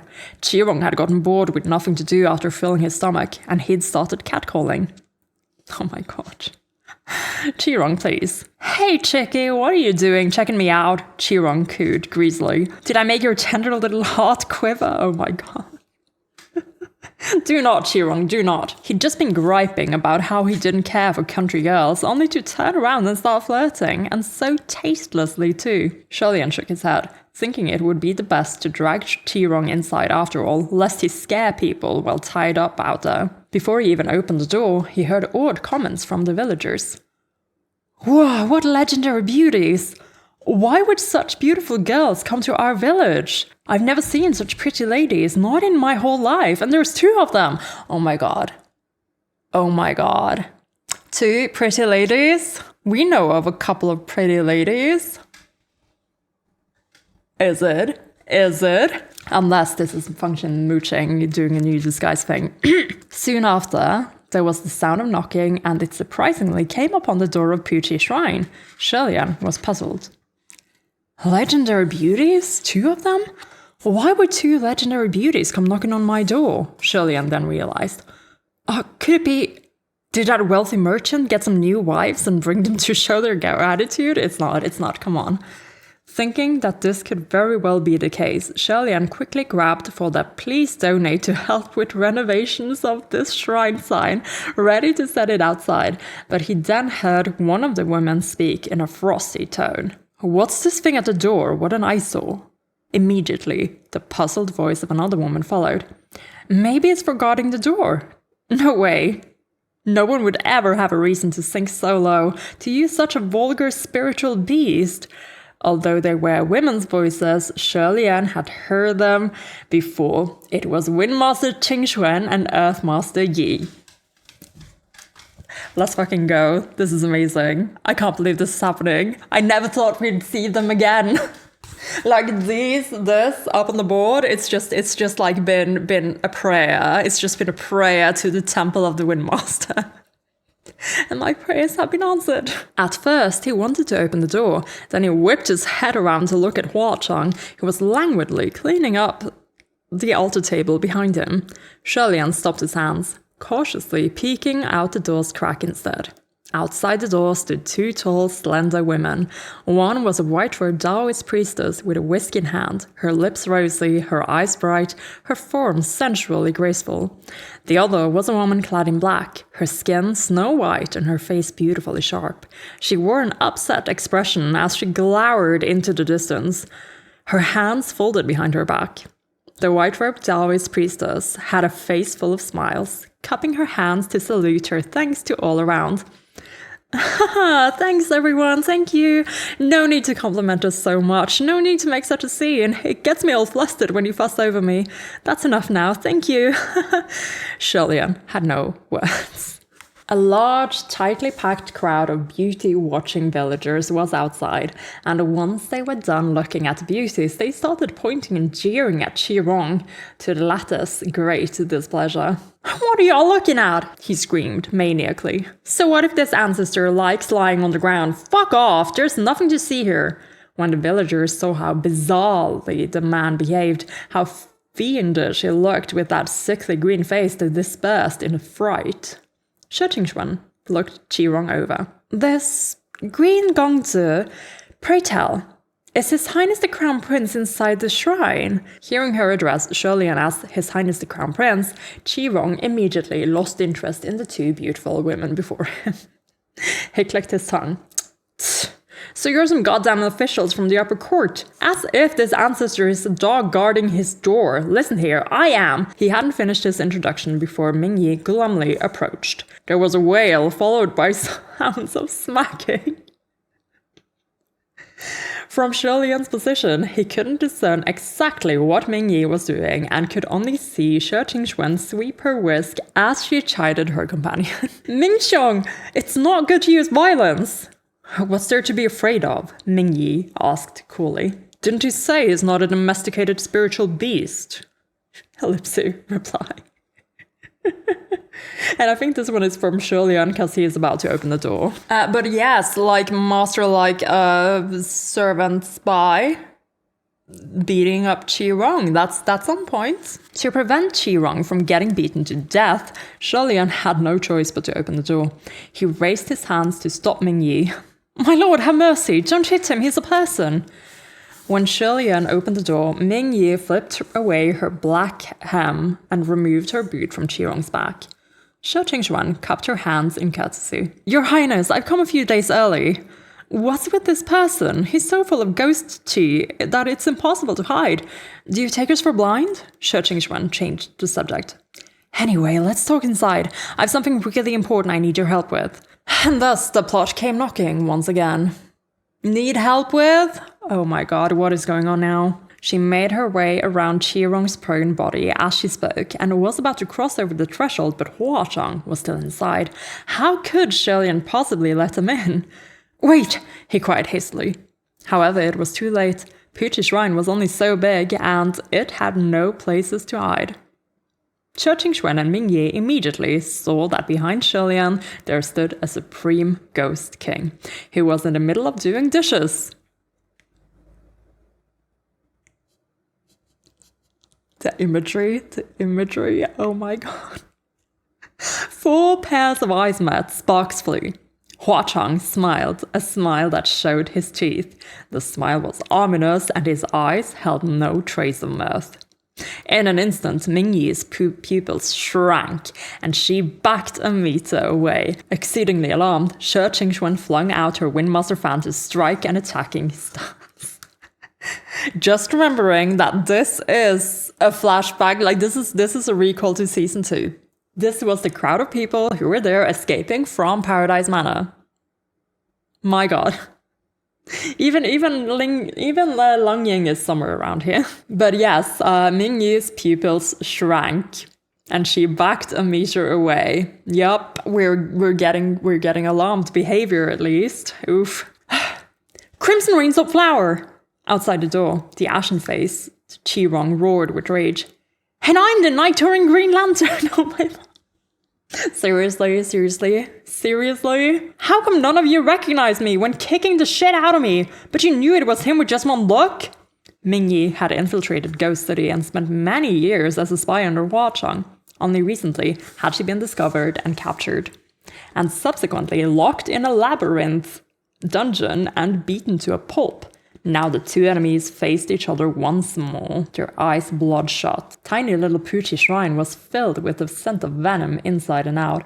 Hua Chang lightly tossed a rag in his hand and smirked. Lord Earthmaster looks lively. And Lord Ghost King looks leisurely as always, Ming Yi replied coldly. Oh my gosh, I am actually so excited for this conversation because they did not talk. We did not get to hear Ming Yi talk at all when they escaped Paradise Manor. This is what I've been waiting for. I am so excited. After exchanging these false perfunctory greetings, the next words that came from Hua Chang's mouth were even colder, and his expression turned positively glacial. Leave, he warned. I don't care what important business you have. Do not come anywhere near here again. Although Ming Yi feared Hua Chang, she refused to back down without a fight. She responded, her tone gravely serious. Coming here was not my will. The venom was turning explosive, and Shirlian grew nervous next to them. What? Lord Windmaster, what should we do? Shi Qingxuan knocked her fan on her head a few times. I didn't expect Crimson Rain.Flower to be here, she sighed. Didn't you guys just meet up recently? How come you're palling around again so soon? Well, Qingxuan, I think you should have guessed by now. Anyway, it'd be great if this could be solved without throwing fists. Violence is bad. If they start fighting, we'll have to hold them back, Shilian replied. I agree, mostly. Qirong had been listening intently, as he was hoping the pair would start brawling. When he heard this, he suddenly spoke up. Oh, so you're that tramp windmaster! Both Shilian and Shi Qingxuan turned to look at him. That was exactly how Qirong had referred to Shi Qingxuan when he was lounging in his cave, but he dared address her like that, even in front of the lady herself. Shilian couldn't decide whether it stemmed from an excess of bravery or a deficit of intelligence. Shi Qingxuan had always been raised in dignified grace, so this was probably the first time she had ever heard such an insult. She blinked, looking confused, then turned to Shilian. Your Highness, please wait. Then she exited the shrine and closed the door. Outside, there was a shriek from Qirong and another bout of smacking noises. A moment later, Shi Qingxuan opened the door to come back in. He had returned to his male form. All right, where were we? I'm feeling kind of hungry, so how about we all sit down and eat something? He declared. There's nothing that can't be negotiated and nothing that can't be solved at the dinner table. Oh my god. This is a delight. I can't believe that both of them also have a thread that could be passed on to Qirong now for beating him up. How many characters on this list? I mean, Function as well should have a beating up Qirong thread. How many characters on this board have beat up Qirong? We could have made a whole corkboard about the characters with Qirong in the middle, and it would be about who has given him a beating, verbally or physically. But taking a short break to, so the narrative, the Shilian focused narrative of this situation from Shilian's perspective is Mingyi is scared of Hua Chang. They are acting coldly towards each other, and Hua Chang also asks Mingyi to leave. And the reason they're here is because Windmaster wants to have Shilian help out with something. I can't tell if this coldness between them is to try and erase any traces of them still working together, as in Mingyi still doing things for Hua Chang, or if this is really, as Shilian's perspective kind of tells us here, that they really do not have that connection anymore. And really, it's about fear. It's about Mingyi being scared of her former boss being here. But we're just going to have to read on and see what's going to happen, because what I'm guessing is going to happen is that Shi Qingxuan is going to ask Shilian to come help with something, and Shilian is going to say yes. And Sanlang, Hua Chang, is probably going to come along, right? Even though he doesn't have to, he's going to. So we're going to have, well, I thought that maybe something would happen with Shou Wudu, and therefore Shi Qingxuan would be involved and would drag Shilian along, and then Hua Chang would be dragged along, and then Mingyi might be dragged along by Shi Qingxuan as well, and maybe that is what's going to happen. Maybe something has happened with Shou Wudu, and now we are going into that part of the plot. I'm kind of excited to see if I'm right on this. Let's go. Shilian didn't want anyone to start fighting inside Puchi Shrine, but Hua Chang seemed extremely angry over the matter of Mingyi's infiltration. Without knowing the inside story, it seemed rather impossible to have them sit down and share a peaceful meal. However, Hua Chang actually didn't seem to object to the idea. After a long moment, the frost in his expression cleared, and he turned to continue doing dishes. Like the house husband he is. Once he finished, he walked to the pot and ladled a full bowl of that love for all seasons stew. Oh no. Yeah, his frosty expression withdrew because he has another plot brewing. Oh my god.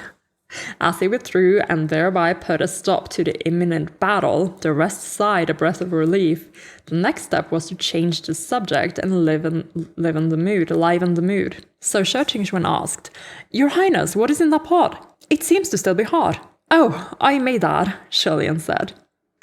The pot had been stewing for a long time. The flavors were completely soaked in, and most of the smell had dissipated. Although the color was questionable, the shape had all but melted away, and it looked so much better than it had the night before. Oh, really?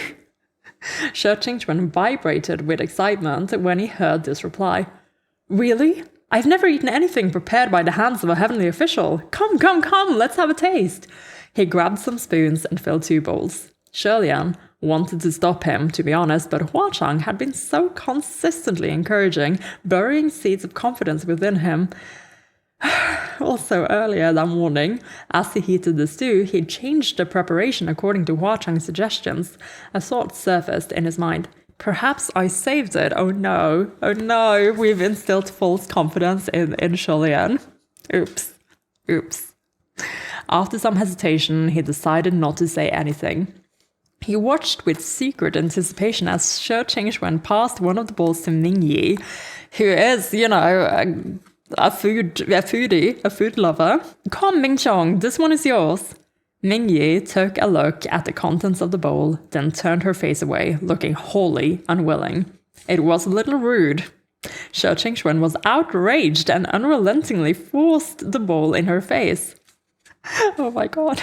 Eat! Didn't you say you were hungry on the road earlier? Hua Chang lazily raised a spoonful and blew on it. He brought it to his lips, then swallowed and smiled at Shirlian. It's definitely milder today. The flavor is just right. Shirlian smiled too. Really? I added more water today. Hua Chang took another bite and beamed. Gaga did his best. Oh my god.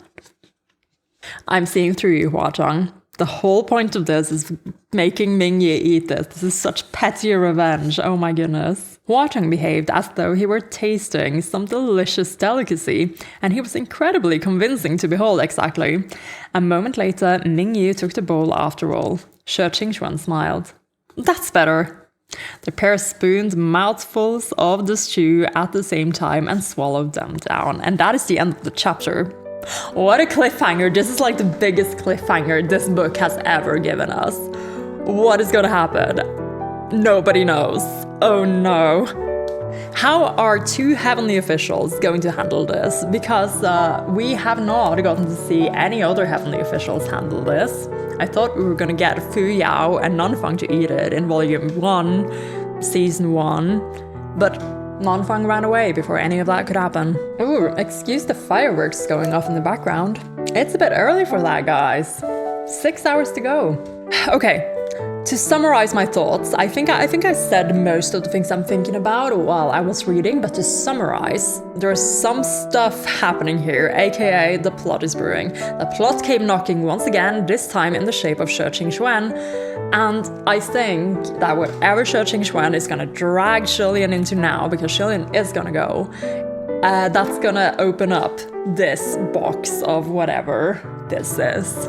And I'm super excited. I don't know if you can tell how excited I am, because we've been thinking about this ever since we finished season 2. Well, ever since before we finished season 2, literally a year ago. So I'm so up for this. I am so excited to see what this really is, because right now, the impression I'm getting is that the relationship Hua Chang had with Ming Yi is like cut off. It's not there anymore, and now we're getting Hua Chang trying to exact petty revenge on Ming Yi. Like, he might know that he likes to eat, and he definitely knows that he's not gonna like whatever this is, so I'm super excited to see just this play out, honestly. Poor Shi Qingquan, who got caught up in this, because both he and Shirlian are eating Hua Chang's words here. Shirlian is genuinely thinking that maybe he saved this stew of his. And I'm just guessing that, no, that did not happen. It was not saved. I mean, sure, maybe it's better, but saved? I don't think so. Maybe it's a little easier to handle than yesterday. Qirong could not handle it. How are 2 heavenly officials going to handle it? Goodness me, I just can't believe Hua Chang is this petty, though. It's kind of funny. It's really funny, actually. And I am positively surprised that we got to see both the girls back. When I first encountered them in the Donghua, I was so excited that they appeared. And I'm happy that we get to see them change between their forms, that is a thing here. I quite enjoy that. We've just taken Rule 63 and made it a thing. It's just canonically a thing. Everyone has a possible other gender form of themselves, and we're using it to the full extent. And we're finally getting to hear Earthmaster say things. And once again, coming back to what I just said before starting to film this read-along, introverts. They didn't say anything throughout the banquet, but now they're actually talking, now that they're just with Sheng really. Less people, you know. Is there a reason why they're so introverted and don't express themselves at all among the other heavenly officials? Maybe Ming Yi as well knows that heavenly officials are shit. Anyway, I don't think there's much more to say about this other than I can't believe all these people are beating up Chi Rong. And we still have pages and pages to go. Like, we're at 87, this is 415, so we have quite a few pages to go before we're at our end goal. So let's settle in and read chapter 50. Venerable of Empty Words, Mourning at the Celebration. What does venerable mean? I don't actually know this word. This is new to me. Venerable meaning, adjective accorded a great deal of respect, especially because of age, wisdom, or character. So like a venerable statesman. So someone venerable. Venerable of empty words. So someone of great respect, but with empty words, words with no meaning. So someone greatly respected, but whose words have no meaning. No idea. Mourning at a celebration. Okay, so we are celebrating something, but we are also mourning something. So something is going wrong, or something is, well, someone's dead. Maybe this is not the murder mystery that we're going to solve. Ghostly mystery. And we're ready to hear, first of all, how is it? Shelian asked. Thud. Ming Yi collapsed onto the altar table face down as if she'd lost consciousness. Next to her, 2 lines of silent tears streamed down Shi Qingxuan's face. Oh no. Shelian hesitantly pressed them. My lords, how is it exactly? Can you collect your thoughts and give me some constructive criticism using your words? I am so sorry, Shelian, I'm so sorry. Shi Qingxuan snapped out of it. He wiped away his tears, then clutched Shelian's hands, squeezing them with force. He said, nigh intelligibly, Your Highness. Shelian reversed the hold and clutched Shi Qingxuan's hands back. What? Shi Qingxuan was lisping and couldn't speak. A moment later, he let out a sob and pushed Ming Yi. Mingxiong, what's wrong? Get a hold of yourself, wake up! Ming Yi lay unmoving on the table. Shi Qingxuan could never stand anyone ignoring him, so one thing led to another until he was strangling Ming Yi, shaking her violently. Shelian couldn't watch this anymore, and he gently pointed out, Lord Windmaster, why don't you put down the broom and we can talk things out? Oh no. Why is this a comedy now? Shi Qingxuan was busy strangling that broom, and he whipped his head around to shout, Huh? Your Highness, what did you say? I can't hear you. Oh no. Did he lose his hearing because of the food? I can't believe this. Feeling a little helpless, Shelian yelled into his ear. Lord Windmaster, the thing in your hands is not Lord Earthmaster. Lord Earthmaster is here. Here. Just then, Ming Yi sat bolt upright. He returned to his male form in a flash. His face was dark as iron, and his words bore down on Shelian oppressively. Oh my god. My heart. Okay. My heart has been overtaken by inner demons. Please exorcise them for me.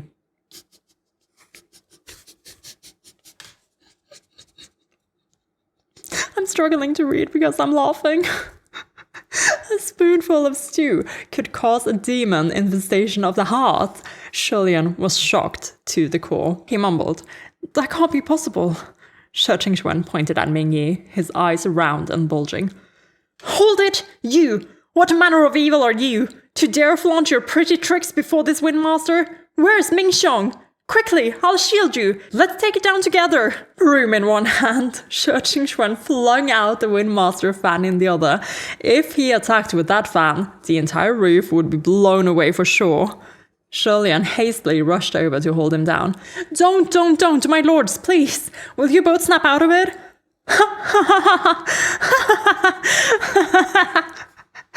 Oh, Qirong slammed his fists on the ground outside as he shrieked with laughter. Y'all deserve it. Damn officials. Go die in a sand. This is fucking great. I feel so vindicated. I can't believe we turned the tables for Hua Huachang in his quest to get one back at EMING literally made Qirong's day. Oh my god. The two officials inside fell over themselves and groaned non-stop. Huachang leaned against the wall with his arms crossed. Shirlian looked at him, then at the Windmaster and Earthmaster, who were curled up into balls on the ground and clutching their heads. Is it maybe because I didn't add enough water after all? He murmured. Why are their reactions stronger than Qirong's? Huachang arched his eyebrows. I think it's fine. It's probably a problem with their taste buds. It happens. Oh my god.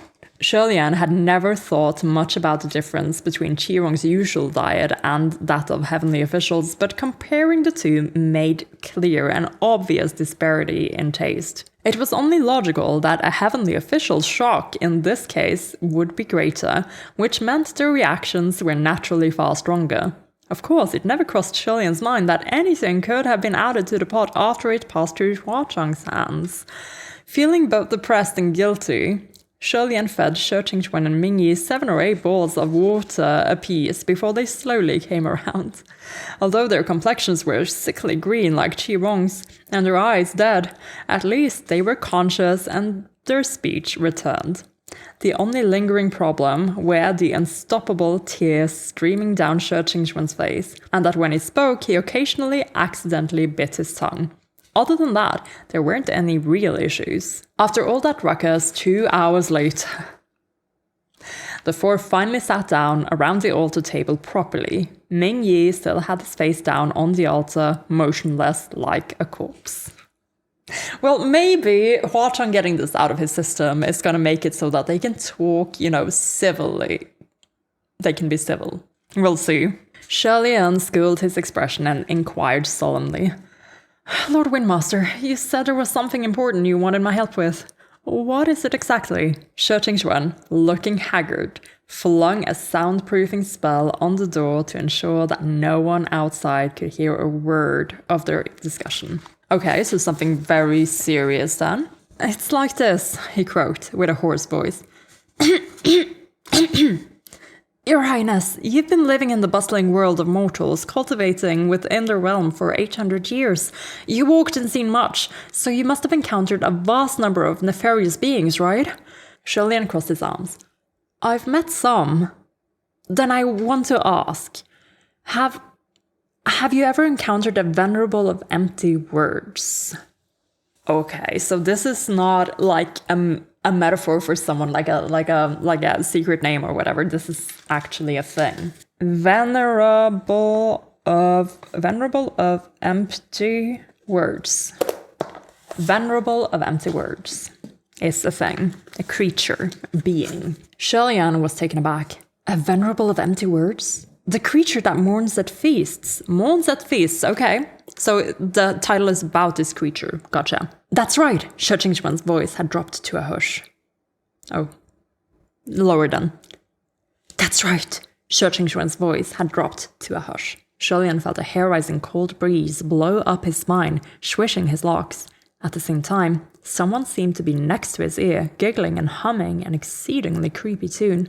Little Pooty Shrine was always awash in the warmth of sunlight peeking through its windows and cracks, but even this had dimmed, as if the entirety had been enveloped by a great shadow. Shirlian's limbs and fingers grew cold as iron. Okay, so something really creepy happened just as they mentioned this, and we have 3 ellipsis replies. I'm gonna attribute 1 of them to Shirlian and 2 of them to others. Shirlian clutched his robes tight in spite of himself and felt a need to voice his concern. I have to ask, who's laughing? Who's singing? Who's blowing cold air up my back? Who made the shrine this dark?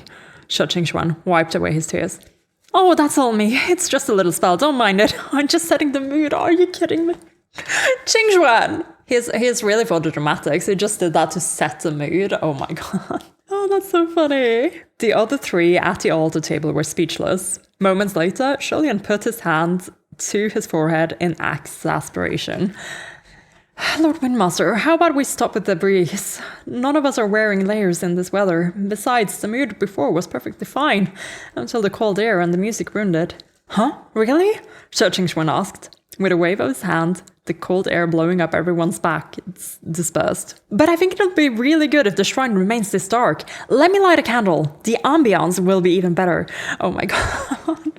As he spoke, he really did take out a candle and light it. The flickering candlelight illuminated 2 snow-white complexions and 2 pale greenish faces. The mood improved considerably, the haunting atmosphere was exceptional, and perhaps even Qi Rong, still tied up outside, would squawk and scream in fright. The other 3 no longer inclined to make further commentary. Hua Chang leaned back and Ming Yi remained like a stiff corpse. Let's continue. Where were we? Sholian rubbed his forehead. The Venerable of Empty Words? Why didn't you just say Jinx Monster? It took me a moment to realize what you were talking about when you called it that. Your Highness, what guts you have! Xiaoqingxuan exclaimed in shock. It's not very considerate to refer to it as such, is it? The Venerable of Empty Words had been bequeathed a respectful title, but people only addressed it as Venerable for show. If its given name were too unseemly, people feared that the creature would overhear and retaliate. The truth was, everyone wished they could curse it as the foul-mouthed immortal or the Jinx Monster. The worse the moniker, the better, because it really was abominable in the extreme. That's right, normal nefarious creatures were frightening, but this one was abominable. If someone was happy, in their moment of joy, it would appear to dump a bucket of cold water over their head, a killjoy in the most literal of terms. Consider for a moment the following scenario. This creature appears at the reception for a pair of newlyweds to gobble up the feast and suddenly declare, "It won't be long before the 2 of you divorce." Or, as another example, this creature appears just as the master of a household receives a promotion in the office and cries out in the midst of all the congratulations, "In just a few years, you'll be cuffed and sent to jail." Okay, so Jinx Monster, as in turning good luck into bad luck. Okay. Taking a break just to appreciate the art we have here, which is, oh my god. Okay, first of all, Sholian is so cute. All his hair is put up into a bun. That is so cute. I really hope the Donghua, if we ever get a season of the Donghua with this, I really hope they do something like this, like change up his hairstyle. It's so cute. And we've got Sanlong in the corner, just kind of like looking on while Xiaoqingxuan is doing his thing, and Mingyi at the table. It's so dumb. I love this so much. I love the dramatics. This is so fun. But yeah, so a creature who is all about turning good luck into bad luck, like making things worse. Makes sense. If it latched itself onto someone, it would become like their shadow, endlessly predicting future misery whenever a joyous occasion should occur. Truly abominable, especially for the superstitious or to feared ominous signs. If they ran into the thing, they'd surely die from distress alone. No one wanted to be haunted by a monster like this, but if one were unfortunate enough to cross paths with it, one could only accept their fate. After all, the means by which it selected its prey was a mystery. It seemed Xiaoqingxuan was quite wary of the creature, but Sholian didn't think the beastly thing was such a big deal. Okay. Don't worry, it's nothing to be scared of. Such a creature was significantly more likely to be scared of Sholian, to be exact. Oh, because Sholian's bad luck, right? Like, as I understand it, his one shackle gives him bad luck. And thus, something like this, which is like appears in joyous occasions, like there wouldn't be a lot of joyous occasions to sour. Sholian's misery would make this one even more miserable, right? I can see that. I can see it. Xiaoqingxuan perked up. So your highness has met one? Is there any way to exterminate it completely? Oh. Xiaoqingxuan, do you have a problem with this? Or does someone you know have a problem with this? Did She Wudu run into one of these? Oh no. Thinking it over for a moment, Sholian replied, Over the years I bumped into 2, but after our encounters they never showed themselves again. I don't know for sure whether they were completely exterminated, but in my experience, it's not that difficult to deal with them. I feel like this is a case of Shirley's very specific circumstances makes them less of a big deal than for anyone else. Shirtingchuan was overjoyed. 2? You managed to deal with 2? I've really come to the right person. So what happened? Thus, Shirleyan began his tales. The first one went like this. Many years ago, Shirleyan passed through a small town. There, a wealthy merchant was sending his daughter to the imperial capital to study, and because of his daughter's outstanding skills, he made a big show of publicly commending her. It was a joyous occasion, but who could have predicted that joy would brew tragedy? At the send-off feast, a voice bellowed, "Your daughter's carriage will overturn on the road and she will crash down into the valley and die." The wealthy merchant jumped to his feet in a rage, set on catching the one who would say such a thing, but that person ducked under the table immediately and disappeared into thin air. Afterward, everyone was fearful. Fortunately, Shirleyan went to the merchant's household that day to collect junk. He managed to get some leftovers from the feast and was about to head back when he heard what had happened. He immediately knew that the creature was what the creature was and told the wealthy merchant not to worry. He then asked the wealthy merchant to hire 20 guards, and with Shirleyan himself included, they carefully and safely escorted the little lady to the capital. He guarded the girl for a while, biding his time. A month later, the little lady won first place in a beauty contest and an opportunity arrived. That night, the feast was held at a restaurant in the capital to celebrate the little lady. Sure enough, again a voice from the crowd bellowed, "You will be..."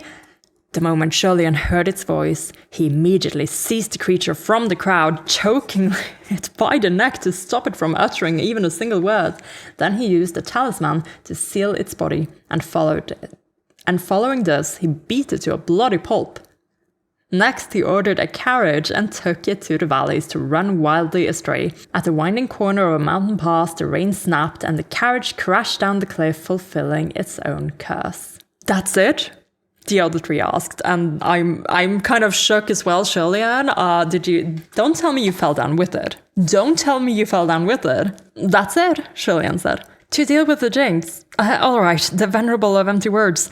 There are 3 ways to handle it. The first is to not let it open its mouth. Cut it off before it can speak. This works in the moment, but not in perpetuity. So you need to remain vigilant at all times. Second, if it should speak, don't let the subject of its curse hear. Anyone would be frightened to hear someone cursing them at the height of their joy, and that creature feeds on fear. It revels in it. The more frightened you are, the happier it becomes. If you should lose yourself to terror and ruin your own affairs in accordance with its words, its powers increase significantly. But unless you're deaf, you'll definitely hear it speak sooner or later. To be honest, not even the deaf can escape. Some have cut off their own ears in an attempt to do so, but in the end it was still useless. However, if you pay no mind to however it tries to curse you or rain on your parade, then it can't do anything to you. So the most effective method is the third. Surround yourself with happy occasions and ignore it completely. Let it choose to speak or remain silent, but forget everything it says. Make yourself stronger and continue down your path according to your own will, and not in accordance with the tragedy it predicted for you. If it can draw no despair from you, it will eventually leave on its own with its tail between its legs.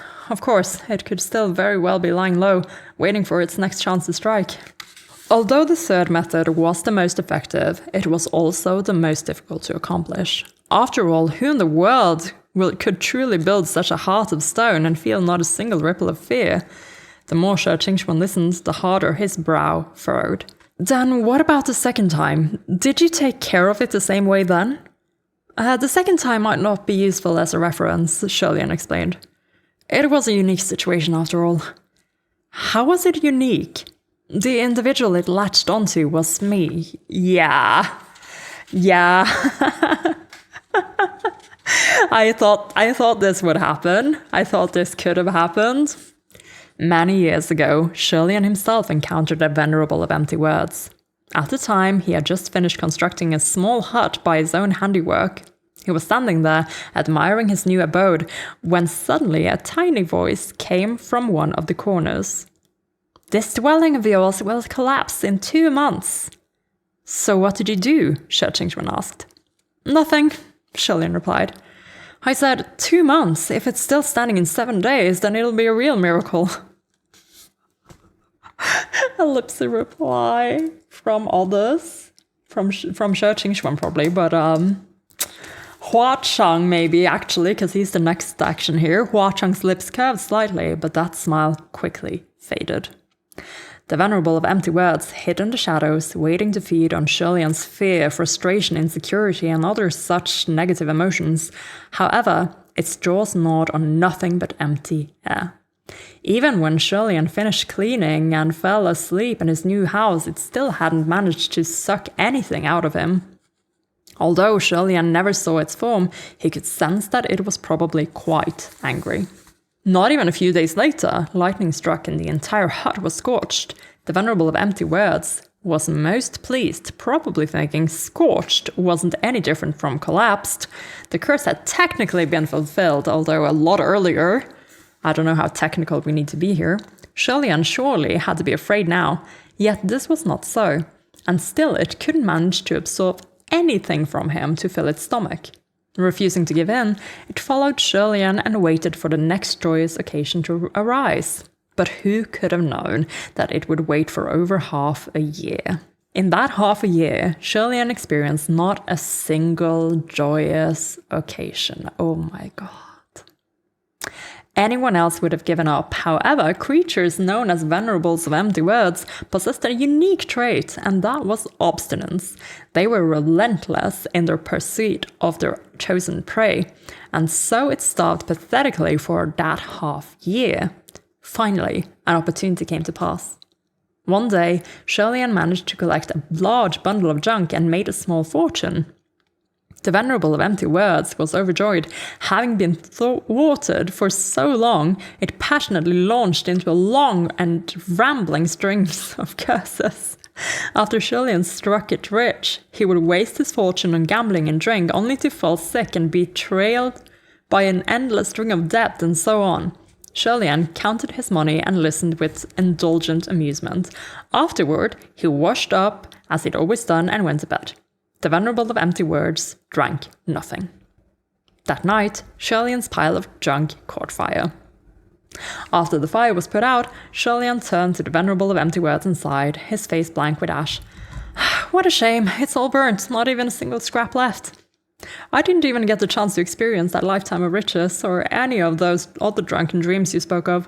I think the things you say are quite interesting. How about you tell me more? What is going on? Similar incidents occurred again and again, over and over. Towards the end of their time together, Shirlian would prompt the Venerable of Empty Words for its input before it even spoke. Do you have anything to say? Do you want to say something? Finally, the Venerable of Empty Words couldn't take it anymore and fled. To Venerables of Empty Words, a god of misfortune like Shirlian was an extremely unfavorable target. Either he experienced no happy occasions and they waited fruitlessly for years, or he had already grown accustomed to all the bad luck and suffered neither fear nor anxiety. His luck was so bad it defied the imagination of the Venerable of Empty Words. So Shirlian thought nothing of its curses and in fact treated them as well-wishes or daydreams. In any case, after that, Shirlian never ran into any Venerable of Empty Words. He suspected perhaps that his Venerable of Empty Words fled back to its own kind and griped to them about Shirlian's general vileness. Shi Qingxuan listened up to that point and couldn't manage to hold it in. He snorted a laugh. Is it very funny? Hua Chang asked quietly. Oh my god. Oh my god. Yeah, to Hua Chang, this must have been a torturous story to listen to. Imagine just getting to get to this story and you're just listening to Shirlian tell you about how he hadn't had a single moment of joy for over half a year. That actually gets me a little emotional. Like, oh my god. Imagine getting to hear that if you're like, I mean, Shirlian was the one who lived it, but for Hua Chang to hear that this is stuff that happened throughout these 800 years, It's really fucking unfortunate, huh? Something tells me that the reason venerables of empty words do not exist anymore in today's society is because Hua-Chang had something to do with it. Shi Qingxuan knew it was inappropriate and instantly schooled his expression. Sorry, Your Highness, he apologized solemnly. Sholian smiled. Don't worry, I think it's pretty amusing too. He concluded. The venerable of empty words draws power from fear in people's hearts. With this power, it manipulates its victims to realize its predictions and then makes new ones. The cycle continues until the person is thoroughly broken and their mind is lost to despair. The more unsteady one's heart, the more disadvantageous their position. The more one has, the more one fears loss. After a pause, he suggested, did one of Lord Windmaster's devotees request his help after receiving such a curse? You're the god of wind, so something like this isn't within your jurisdiction. If you received such a prayer, you can pass it on to a martial god. It wasn't a devotee who ran into it, Shi Qingxuan replied. It was me. Oh my god. Yeah, okay, I thought maybe Shi Wudu, but Windmaster is having a problem, which makes Sholian's incentive to help even higher than if Windmaster's brother is having a problem, you know? Okay, now Sholian was even more amazed. You? Venerables of empty words usually don't target heavenly officials. Even if they tried, an esteemed heavenly official such as yourself need not fear them. Shi Qingxuan sighed. If I'd run into it after my ascension, then of course there would be nothing to worry about, but it's a long story.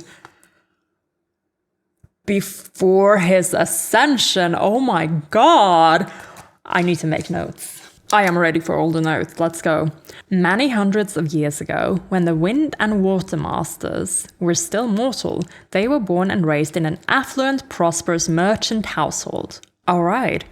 Shi Qingxuan was the second son, and when he was born, the entire family rejoiced. They gave him the baby name Qingxuan,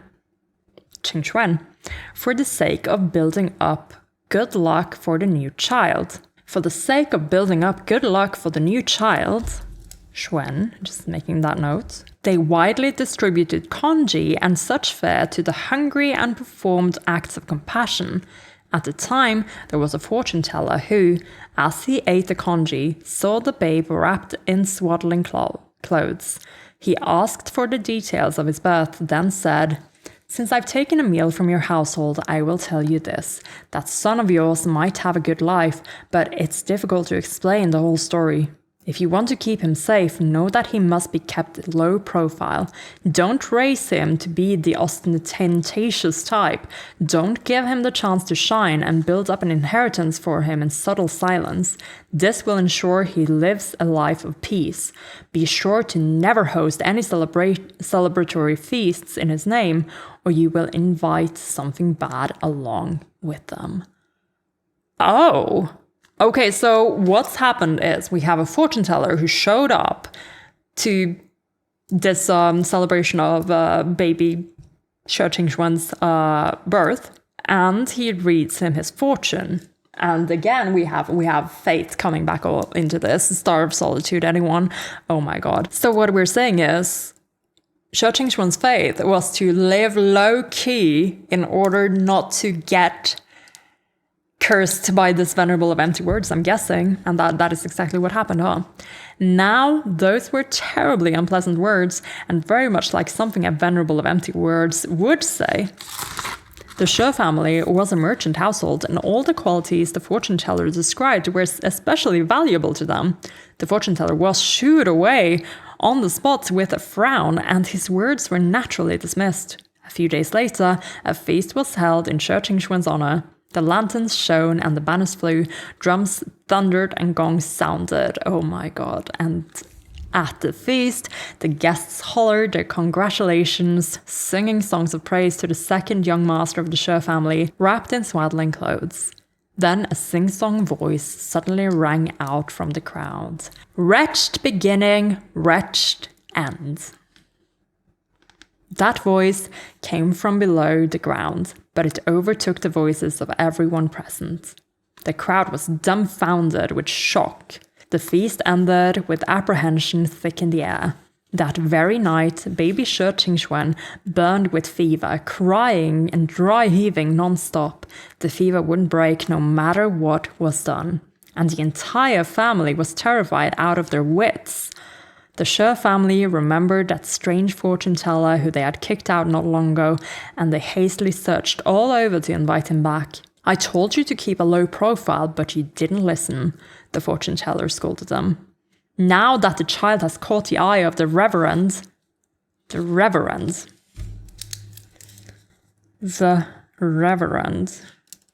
his life will be filled with endless peril.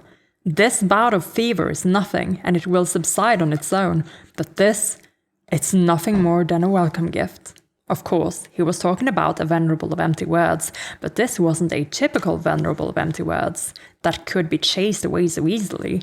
It was most ancient indeed, and strong in cultivation. How strong? Even without joyous occasions, it could still mourn. This was how it came to be called the Reverend of Empty Words. The sale of a single expensive item can feed a business that is otherwise quiet for years, and the Reverend was the very embodiment of this concept. Its eyes were vicious, sharp, and it had a taste for prey of legendary character and earth-shaking destiny. Some managed to win against it, but their entire lives were devoted to the fight, and their constant struggles provided it with rich meals. Some were utterly destroyed and became its fuel. Having hoarded power for close to 1,000 years, oh God, its foundation was deep and solid. It had finally awoken after a century's rest and had decided it was time to stretch its legs. And when it next opened its mouth to feed, it was eager to take a large bite. Shi Qingxuan had just been born and was incidentally exactly to its taste. Thus, he was reserved by the Reverend. Although the tiny baby couldn't understand its predictions even if he heard them, there would come a day when he could comprehend, just as there would come a day he knew fear. Once this fear was planted during the boy's childhood, it would burrow deep and become impossible to uproot. Oh my.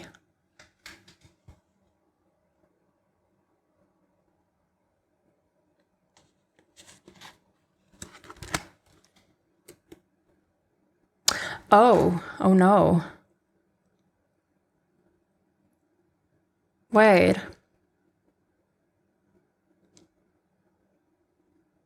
Sorry, I just had a little bit of a shock here. I'm not sure if this is anything, but as I was reading, I kind of just remembered.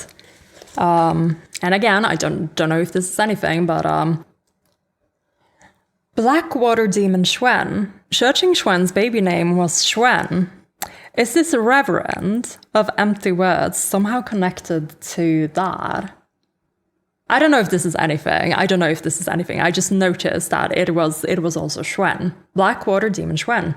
Just keeping that in the back of my mind. I have no idea if this is anything, because it's just a name. But considering how big and grand this is, and like we're talking like 1,000-year-old demonish ghost here, maybe there is something to it. Who knows? Like, we don't know much about Blackwater yet, so I'm just, again, keeping that in the back of my mind. Because this is different than what I thought. I thought maybe Shi Qingxuan, like my idea of Shi Qingxuan is that he has done so well for himself. He's gone through, like, he's so up there in the social hierarchy of heaven, and economically he's doing just fine as well. I thought maybe his his trials were going to be about his brother.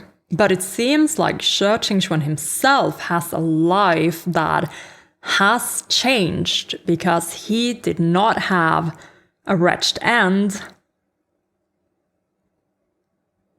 Unless he's going to have a wretched end. Oh my God. Writing this down. Wretched beginning, wretched end.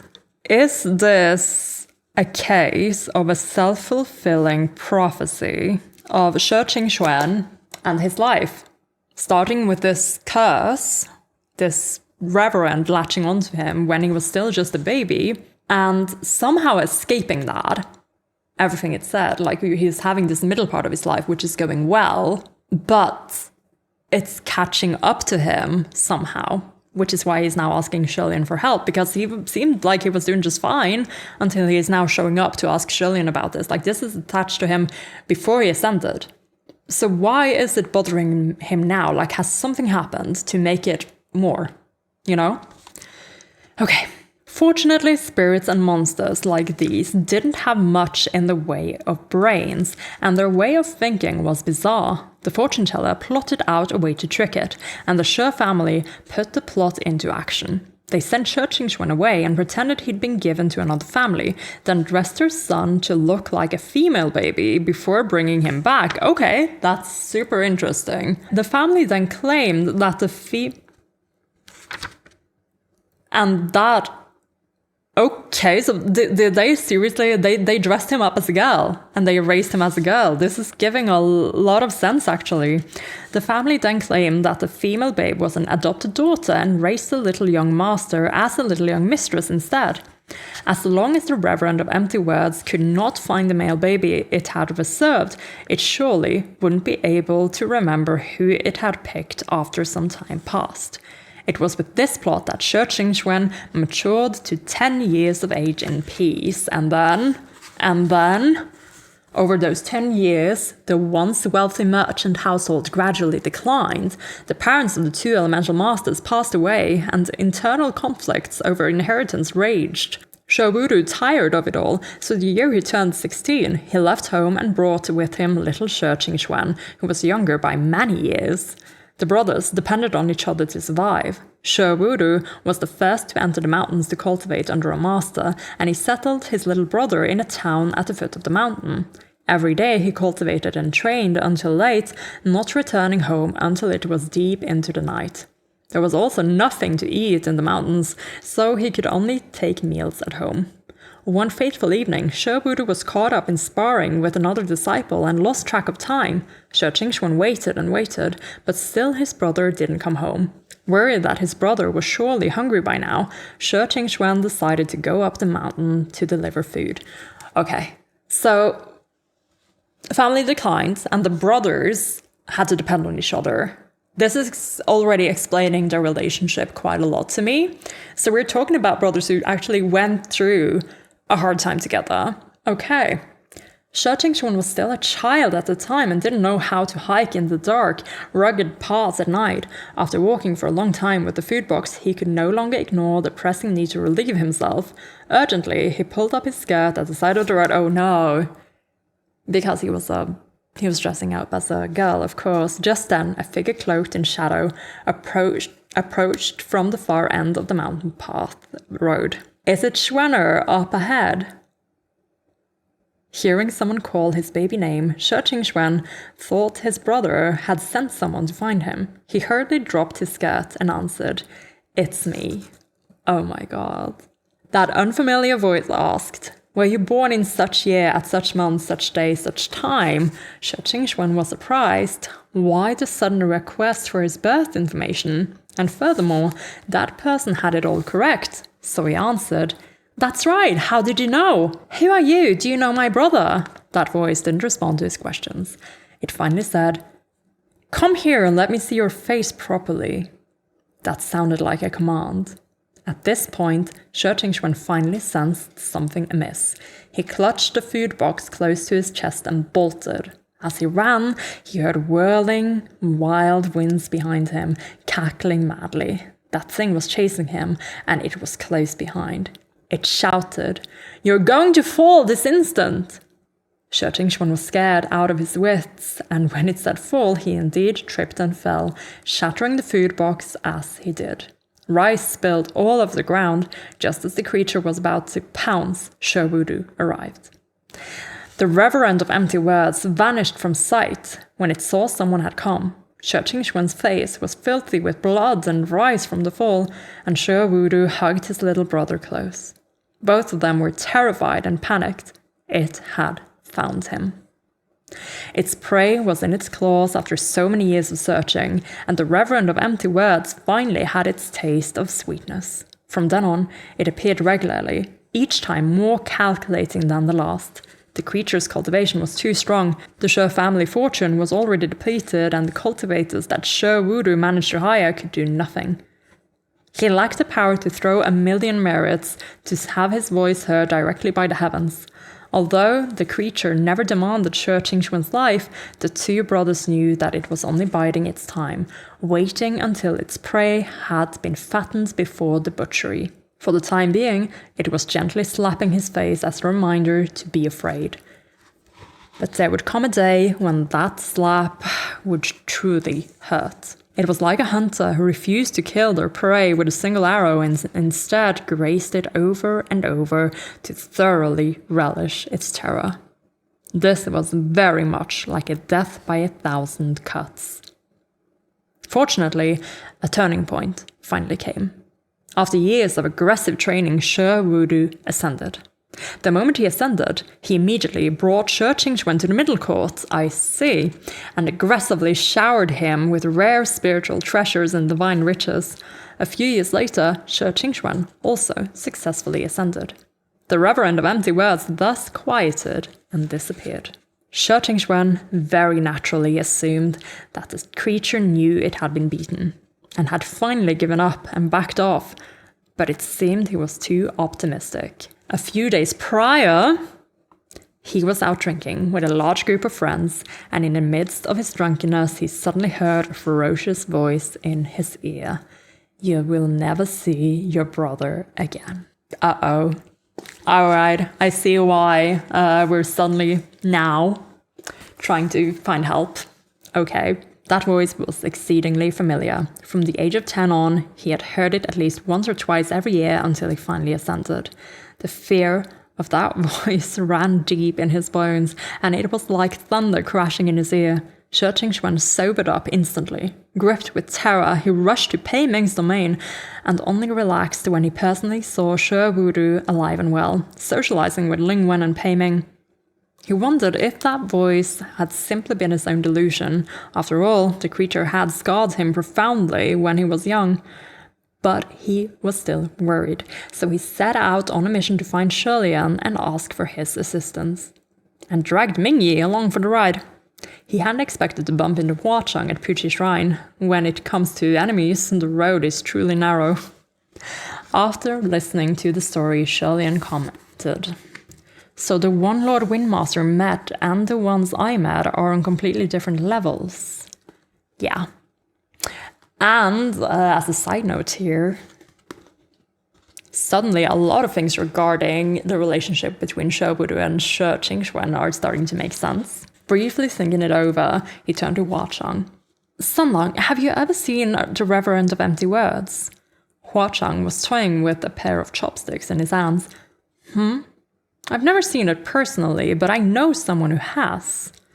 Although Shilian was curious as to who this someone was, he didn't ask after them. That's a... Ask! Shilian, please!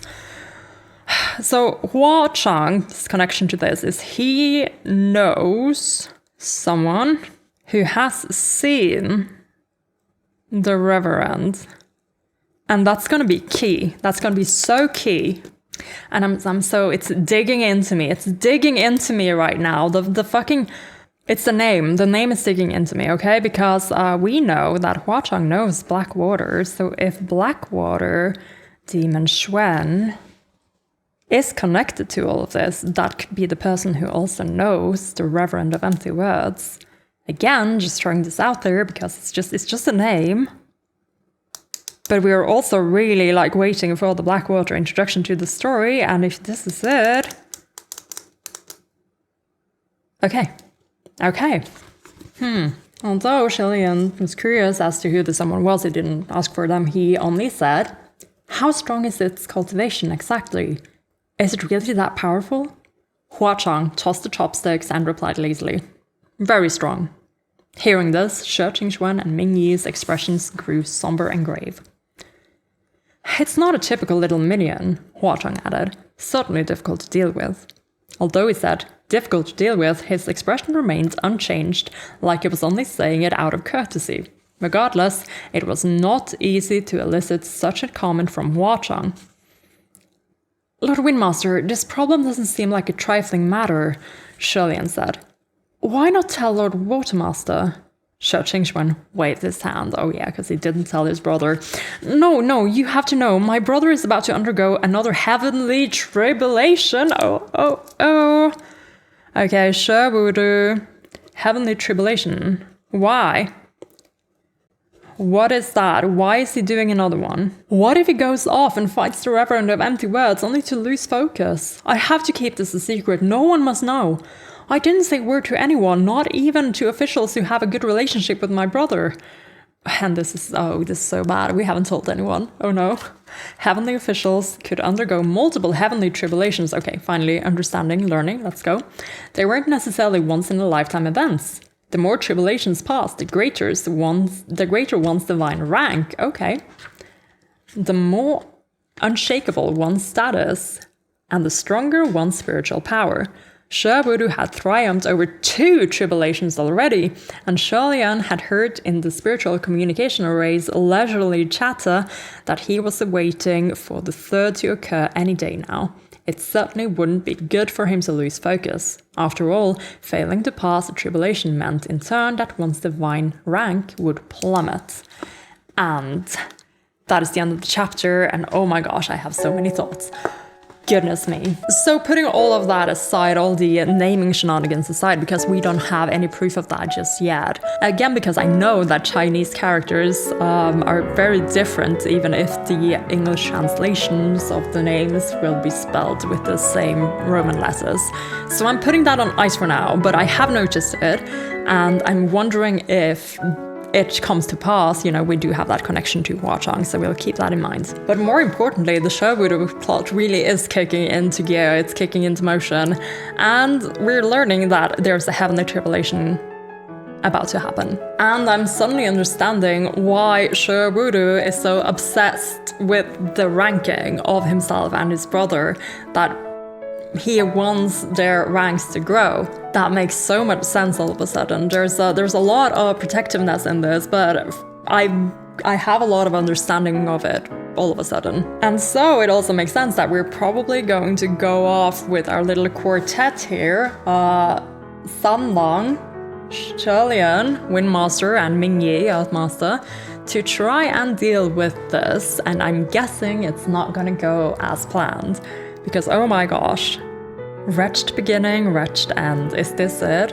Is this gonna be our little, our Windmaster thing? And more urgently, is this not gonna turn out well? This has me really nervous, actually.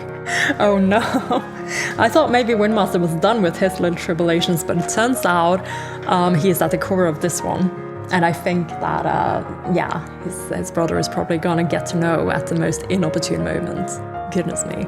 I'm almost like sweating with anticipation here. There's a lot happening all of a sudden, and I'm super excited about this.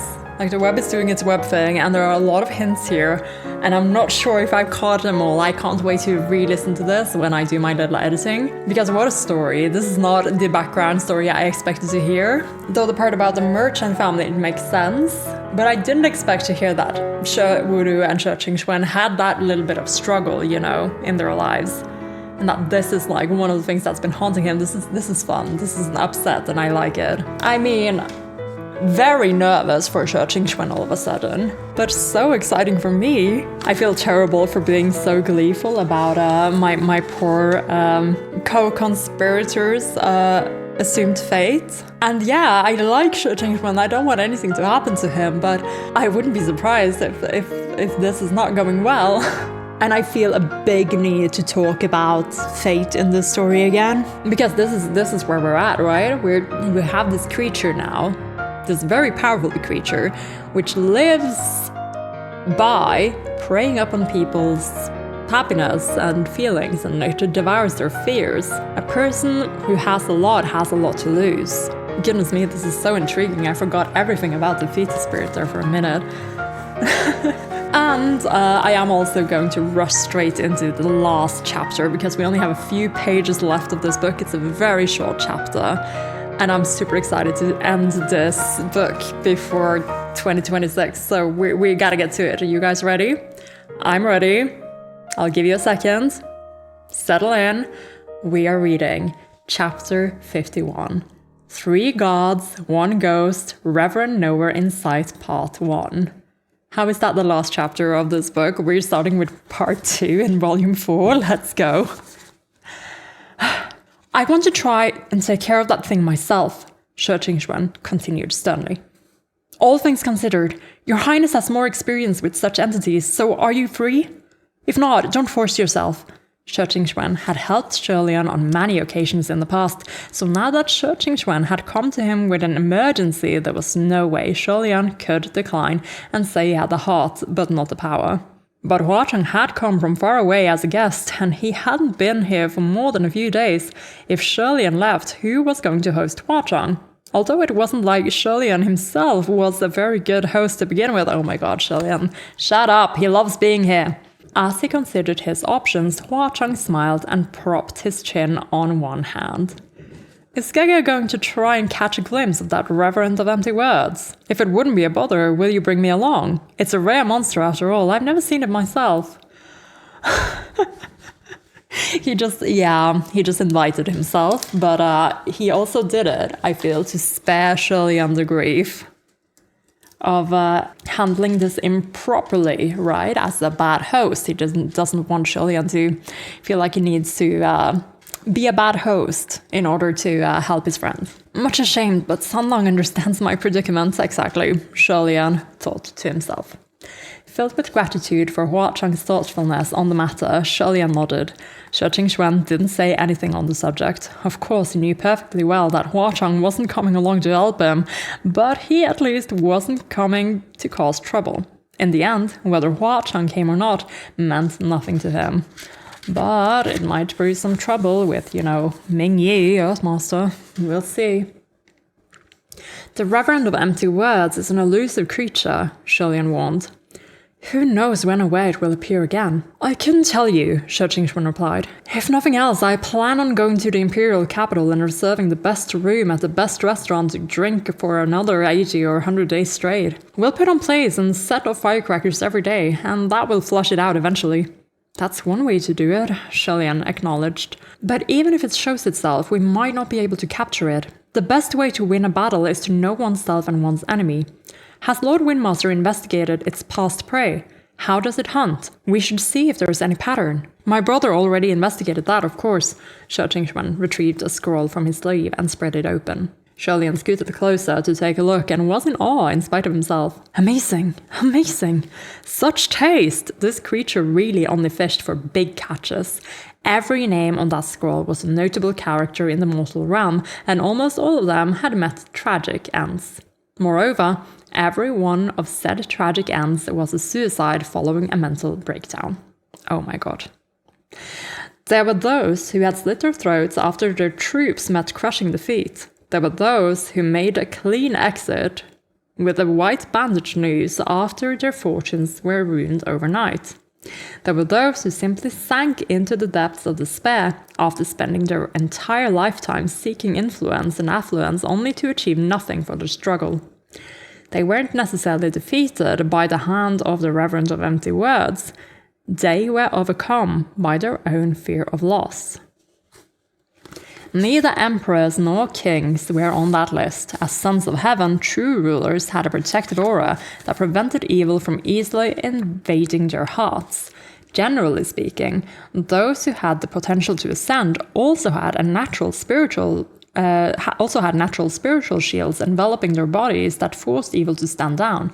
This made Shilian suspect that whatever had attached onto Shi Qingxuan wasn't something so simple. Perhaps someone behind the scenes was purposely targeting him. If that were the case, that person must be quite formidable. But Shi Qingxuan had been only a baby when he was marked, so how had he attracted such a character? That's a really good question. Okay, so Shilian is now thinking that maybe someone actually planned for all of this to happen. And so they've marked out Shi Qingxuan quite early. However, people who are destined to ascend would have like a natural sort of shield against this.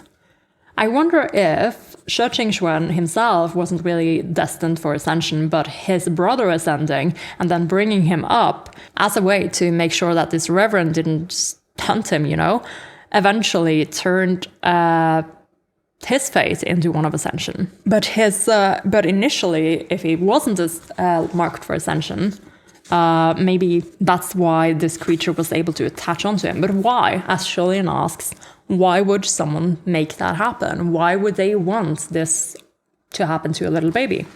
Did his family have enemies, or is this like, I don't know, something fortune-tellery? We'll just have to read on. Just then, Hua Chang spoke. Gaga, may I take a look? Julian passed the scroll to him. Here. Hua Chang gave it a brief skim. Who put the scroll together? My brother, what of it? Shi Qingxuan replied. Hua Chang tossed the scroll on the table. Nothing, just that it's full of glaring mistakes. I suggest your brother try again. Oh my fucking god. Hearing this, Shi Qingxuan was ready to throw a fit, or perhaps even fists. Crimson Rain's not flower! Sholian held him back and said apologetically, Lord Windmaster, please sit down. Sit down. Let it go. Sanlang always talks like that. He doesn't mean it. Always like that? Shi Qingxuan sounded doubtful, but sat down. Sholian turned to Hua Chang. Sanlang, you said it's full of outrageous mistakes. How so? Yeah, because that's what we really want to know. If Hua Chang knows something, it's probably legit.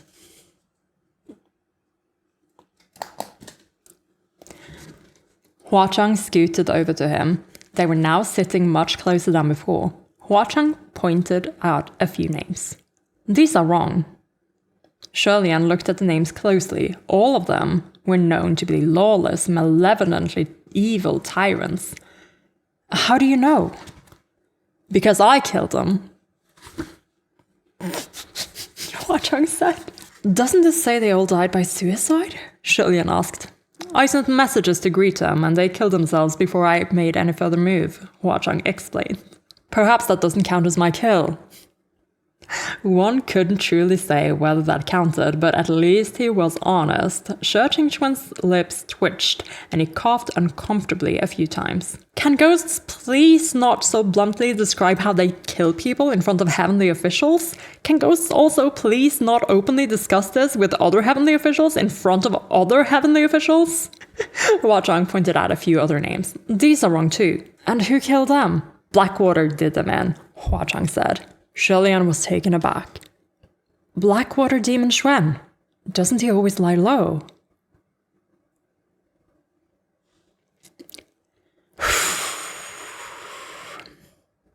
Doesn't mean he doesn't kill, Hua Chang said. Then he addressed Shi Qingxuan. That esteemed brother of yours gave you a scroll that's inaccurate and full of errors. There's no heart in this investigation at all. That bundle of rags is nothing but a red herring meant to divert your attention. I suggest you rip it up and get to work researching another one. Shi Qingxuan snatched back the scroll. My brother isn't like that. Although his retort was weak, his voice was firm. Sherwood wouldn't be so careless when it came to his own younger brother, so there could be only one possibility. Every profession has its specialists. Lord Watermaster would surely have borrowed another's expertise for this investigation, Sholian asked Shi Qingxuan.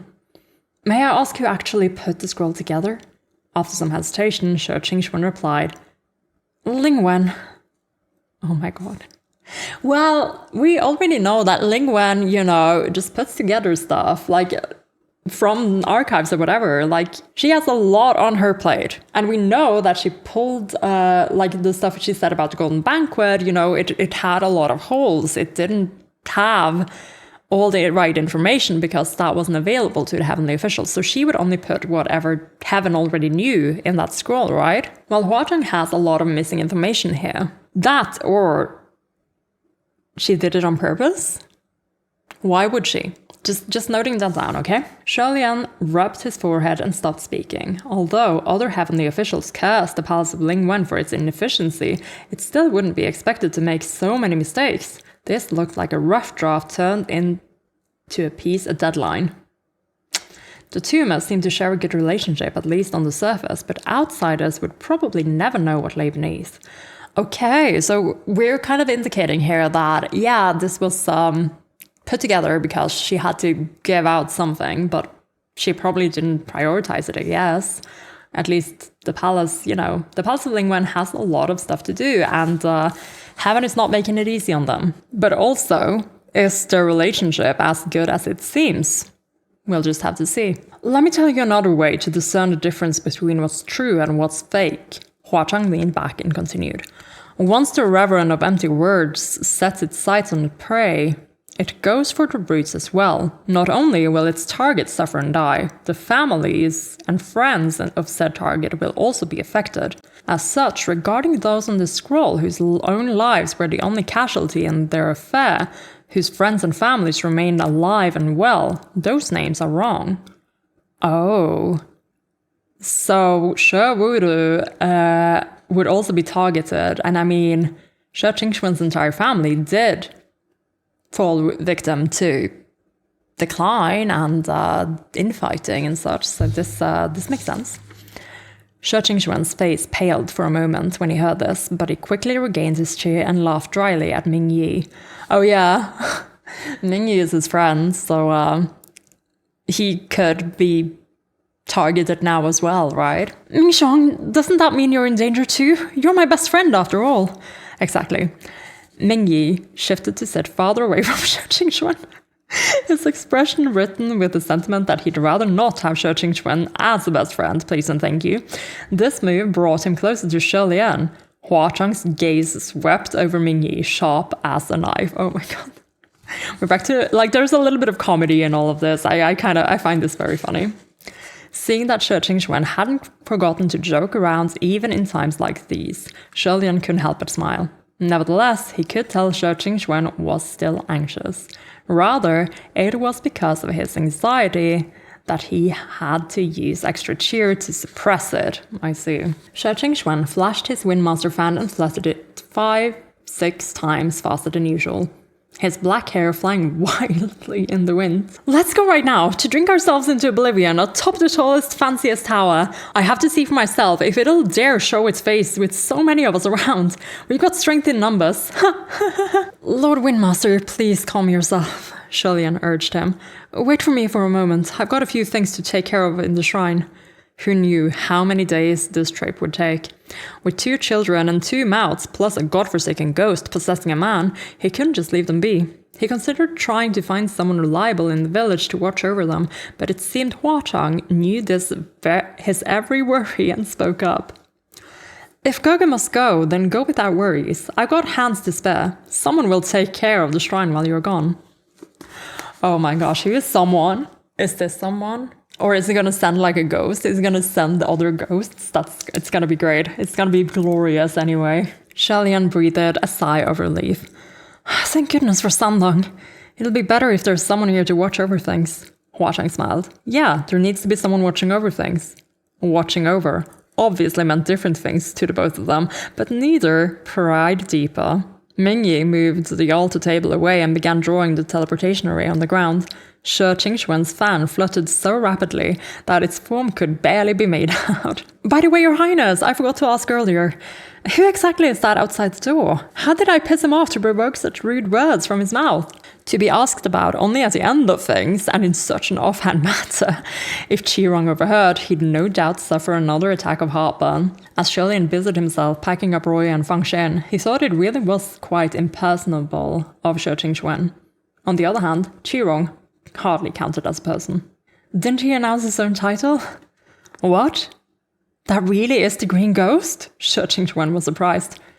With that face and that attitude? You really do have to see these kinds of things for yourself. Shi Lian rubbed his forehead and briefly gave an account of what had transpired these last few days, and upon concluding the tale reminded She Qingxuan to keep it a secret, especially when it came to Long Chenchuo. But Ming Yi made no such promise. Oh my god. While they spoke, Ming Yi finished drawing the teleportation array. The one Nanfang drew last time had been crude and rough, and it had taken him ages to finish. Ming Yi was the complete opposite. His hands were swift and precise, completing the drawing with but a single sweeping motion. The circle he drew was cleaner and more accurate than if one used a compass and ruler, and the characters were so neat and orderly they could have been mistaken for pressed prints. Shi Lian couldn't help but marvel. I suddenly feel very vindicated in my little list where I put Ming Yi at number 4. Honestly, maybe he should be even higher up, To have Shirlian even acknowledge that, oh my god, look at this, look at this writing. With the array completed, Ming Yi said, "Let's go." Shi Qingxuan sucked in a breath and blew gently to extinguish the candlelight. Hua Chang took the lead and was the first to push open the door. The little door creaked open into pitch blackness beyond. The air was thick with mold and dust, as if the door was connected to an old house that had been abandoned for many years. Following behind Hua Chang was Shirlian, who softly thanked Hua Chang for taking the initiative to open the door as he passed. Then came Shi Qingxuan, and last was Ming Yi. Once he crossed through, he closed the door behind him. Okay, but aren't we going to the capital? Why is this old house setting happening? The moment it shut, an ominous voice came from the darkness behind the door. The place you wish to go will become the nightmare you never wish to recall. Oh my god. Here it is. The instant Shirlian heard this, he let loose with a kick. The door instantly collapsed from the impact. It was no longer Poochie Shrine behind the door, but rather a pile of trash. Once the teleportation array was used, it lost its effect. That intense kick roused thick clouds of dust, and as Shirlian coughed, he was glad it wasn't the door Hua Chang had made for him.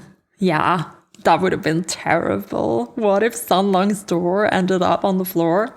Sad, sad, sad. But it's okay, Shirlian, it's just this dusty old door in this dusty old house, and... So did the Reverend... But this is... I'm gonna finish reading this chapter, but I have a thought. This is not good. With his sleeve covering his face, he asked, "Was that the Reverend of Empty Words?" Shi Qingxuan tightly gripped his whisk and his Windmaster fan. "That's its voice. Has it been following me?" Shirlian waved away the dusty air. "No, there were 3 heavenly officials and 1 ghost king in the shrine earlier. If something were following you, how could none of us notice? Clearly, it only just arrived." "Calm down," Ming Yi advised Shi Qingxuan. "I'm calm," Shi Qingxuan exclaimed. "I'm very calm. I calmed down a long time ago."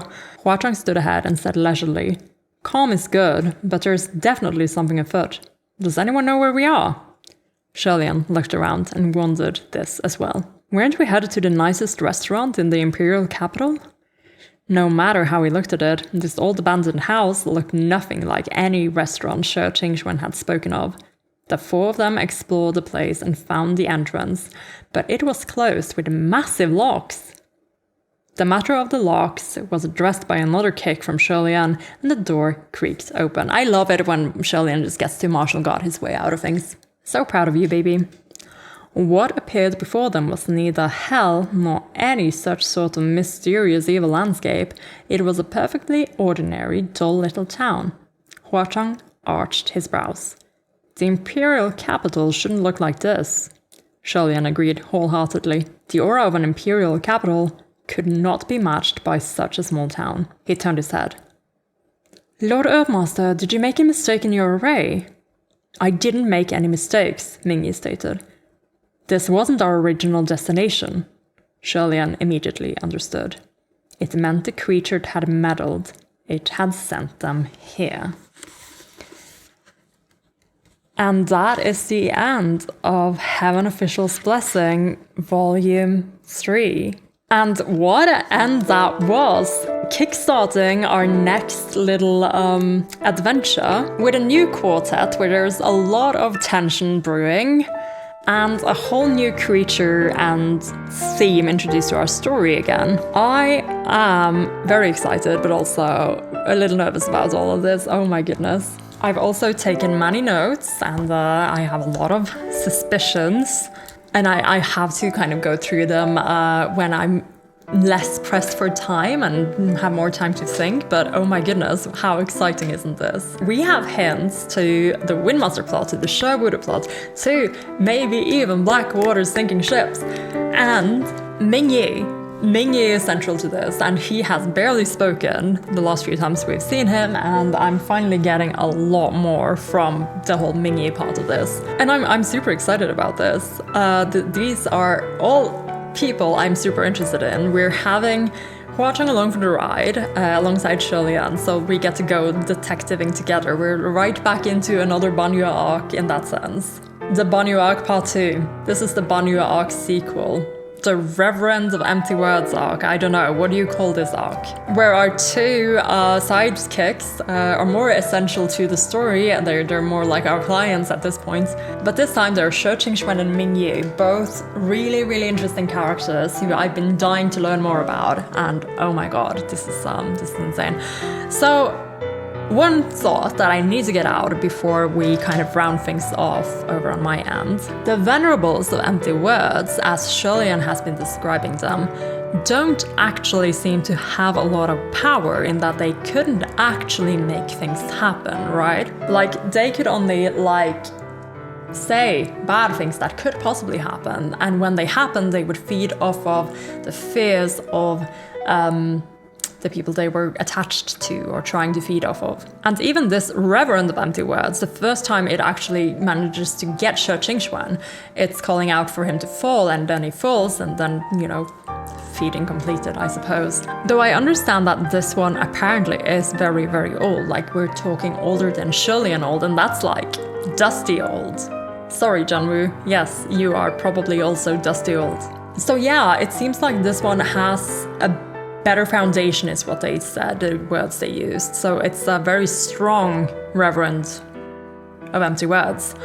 However, as strong as being able to alter a teleportation array and where they would end up going, can it really do that? That would be like twisting reality, right? So before Shirlian asked Ming Yi, did you make a mistake?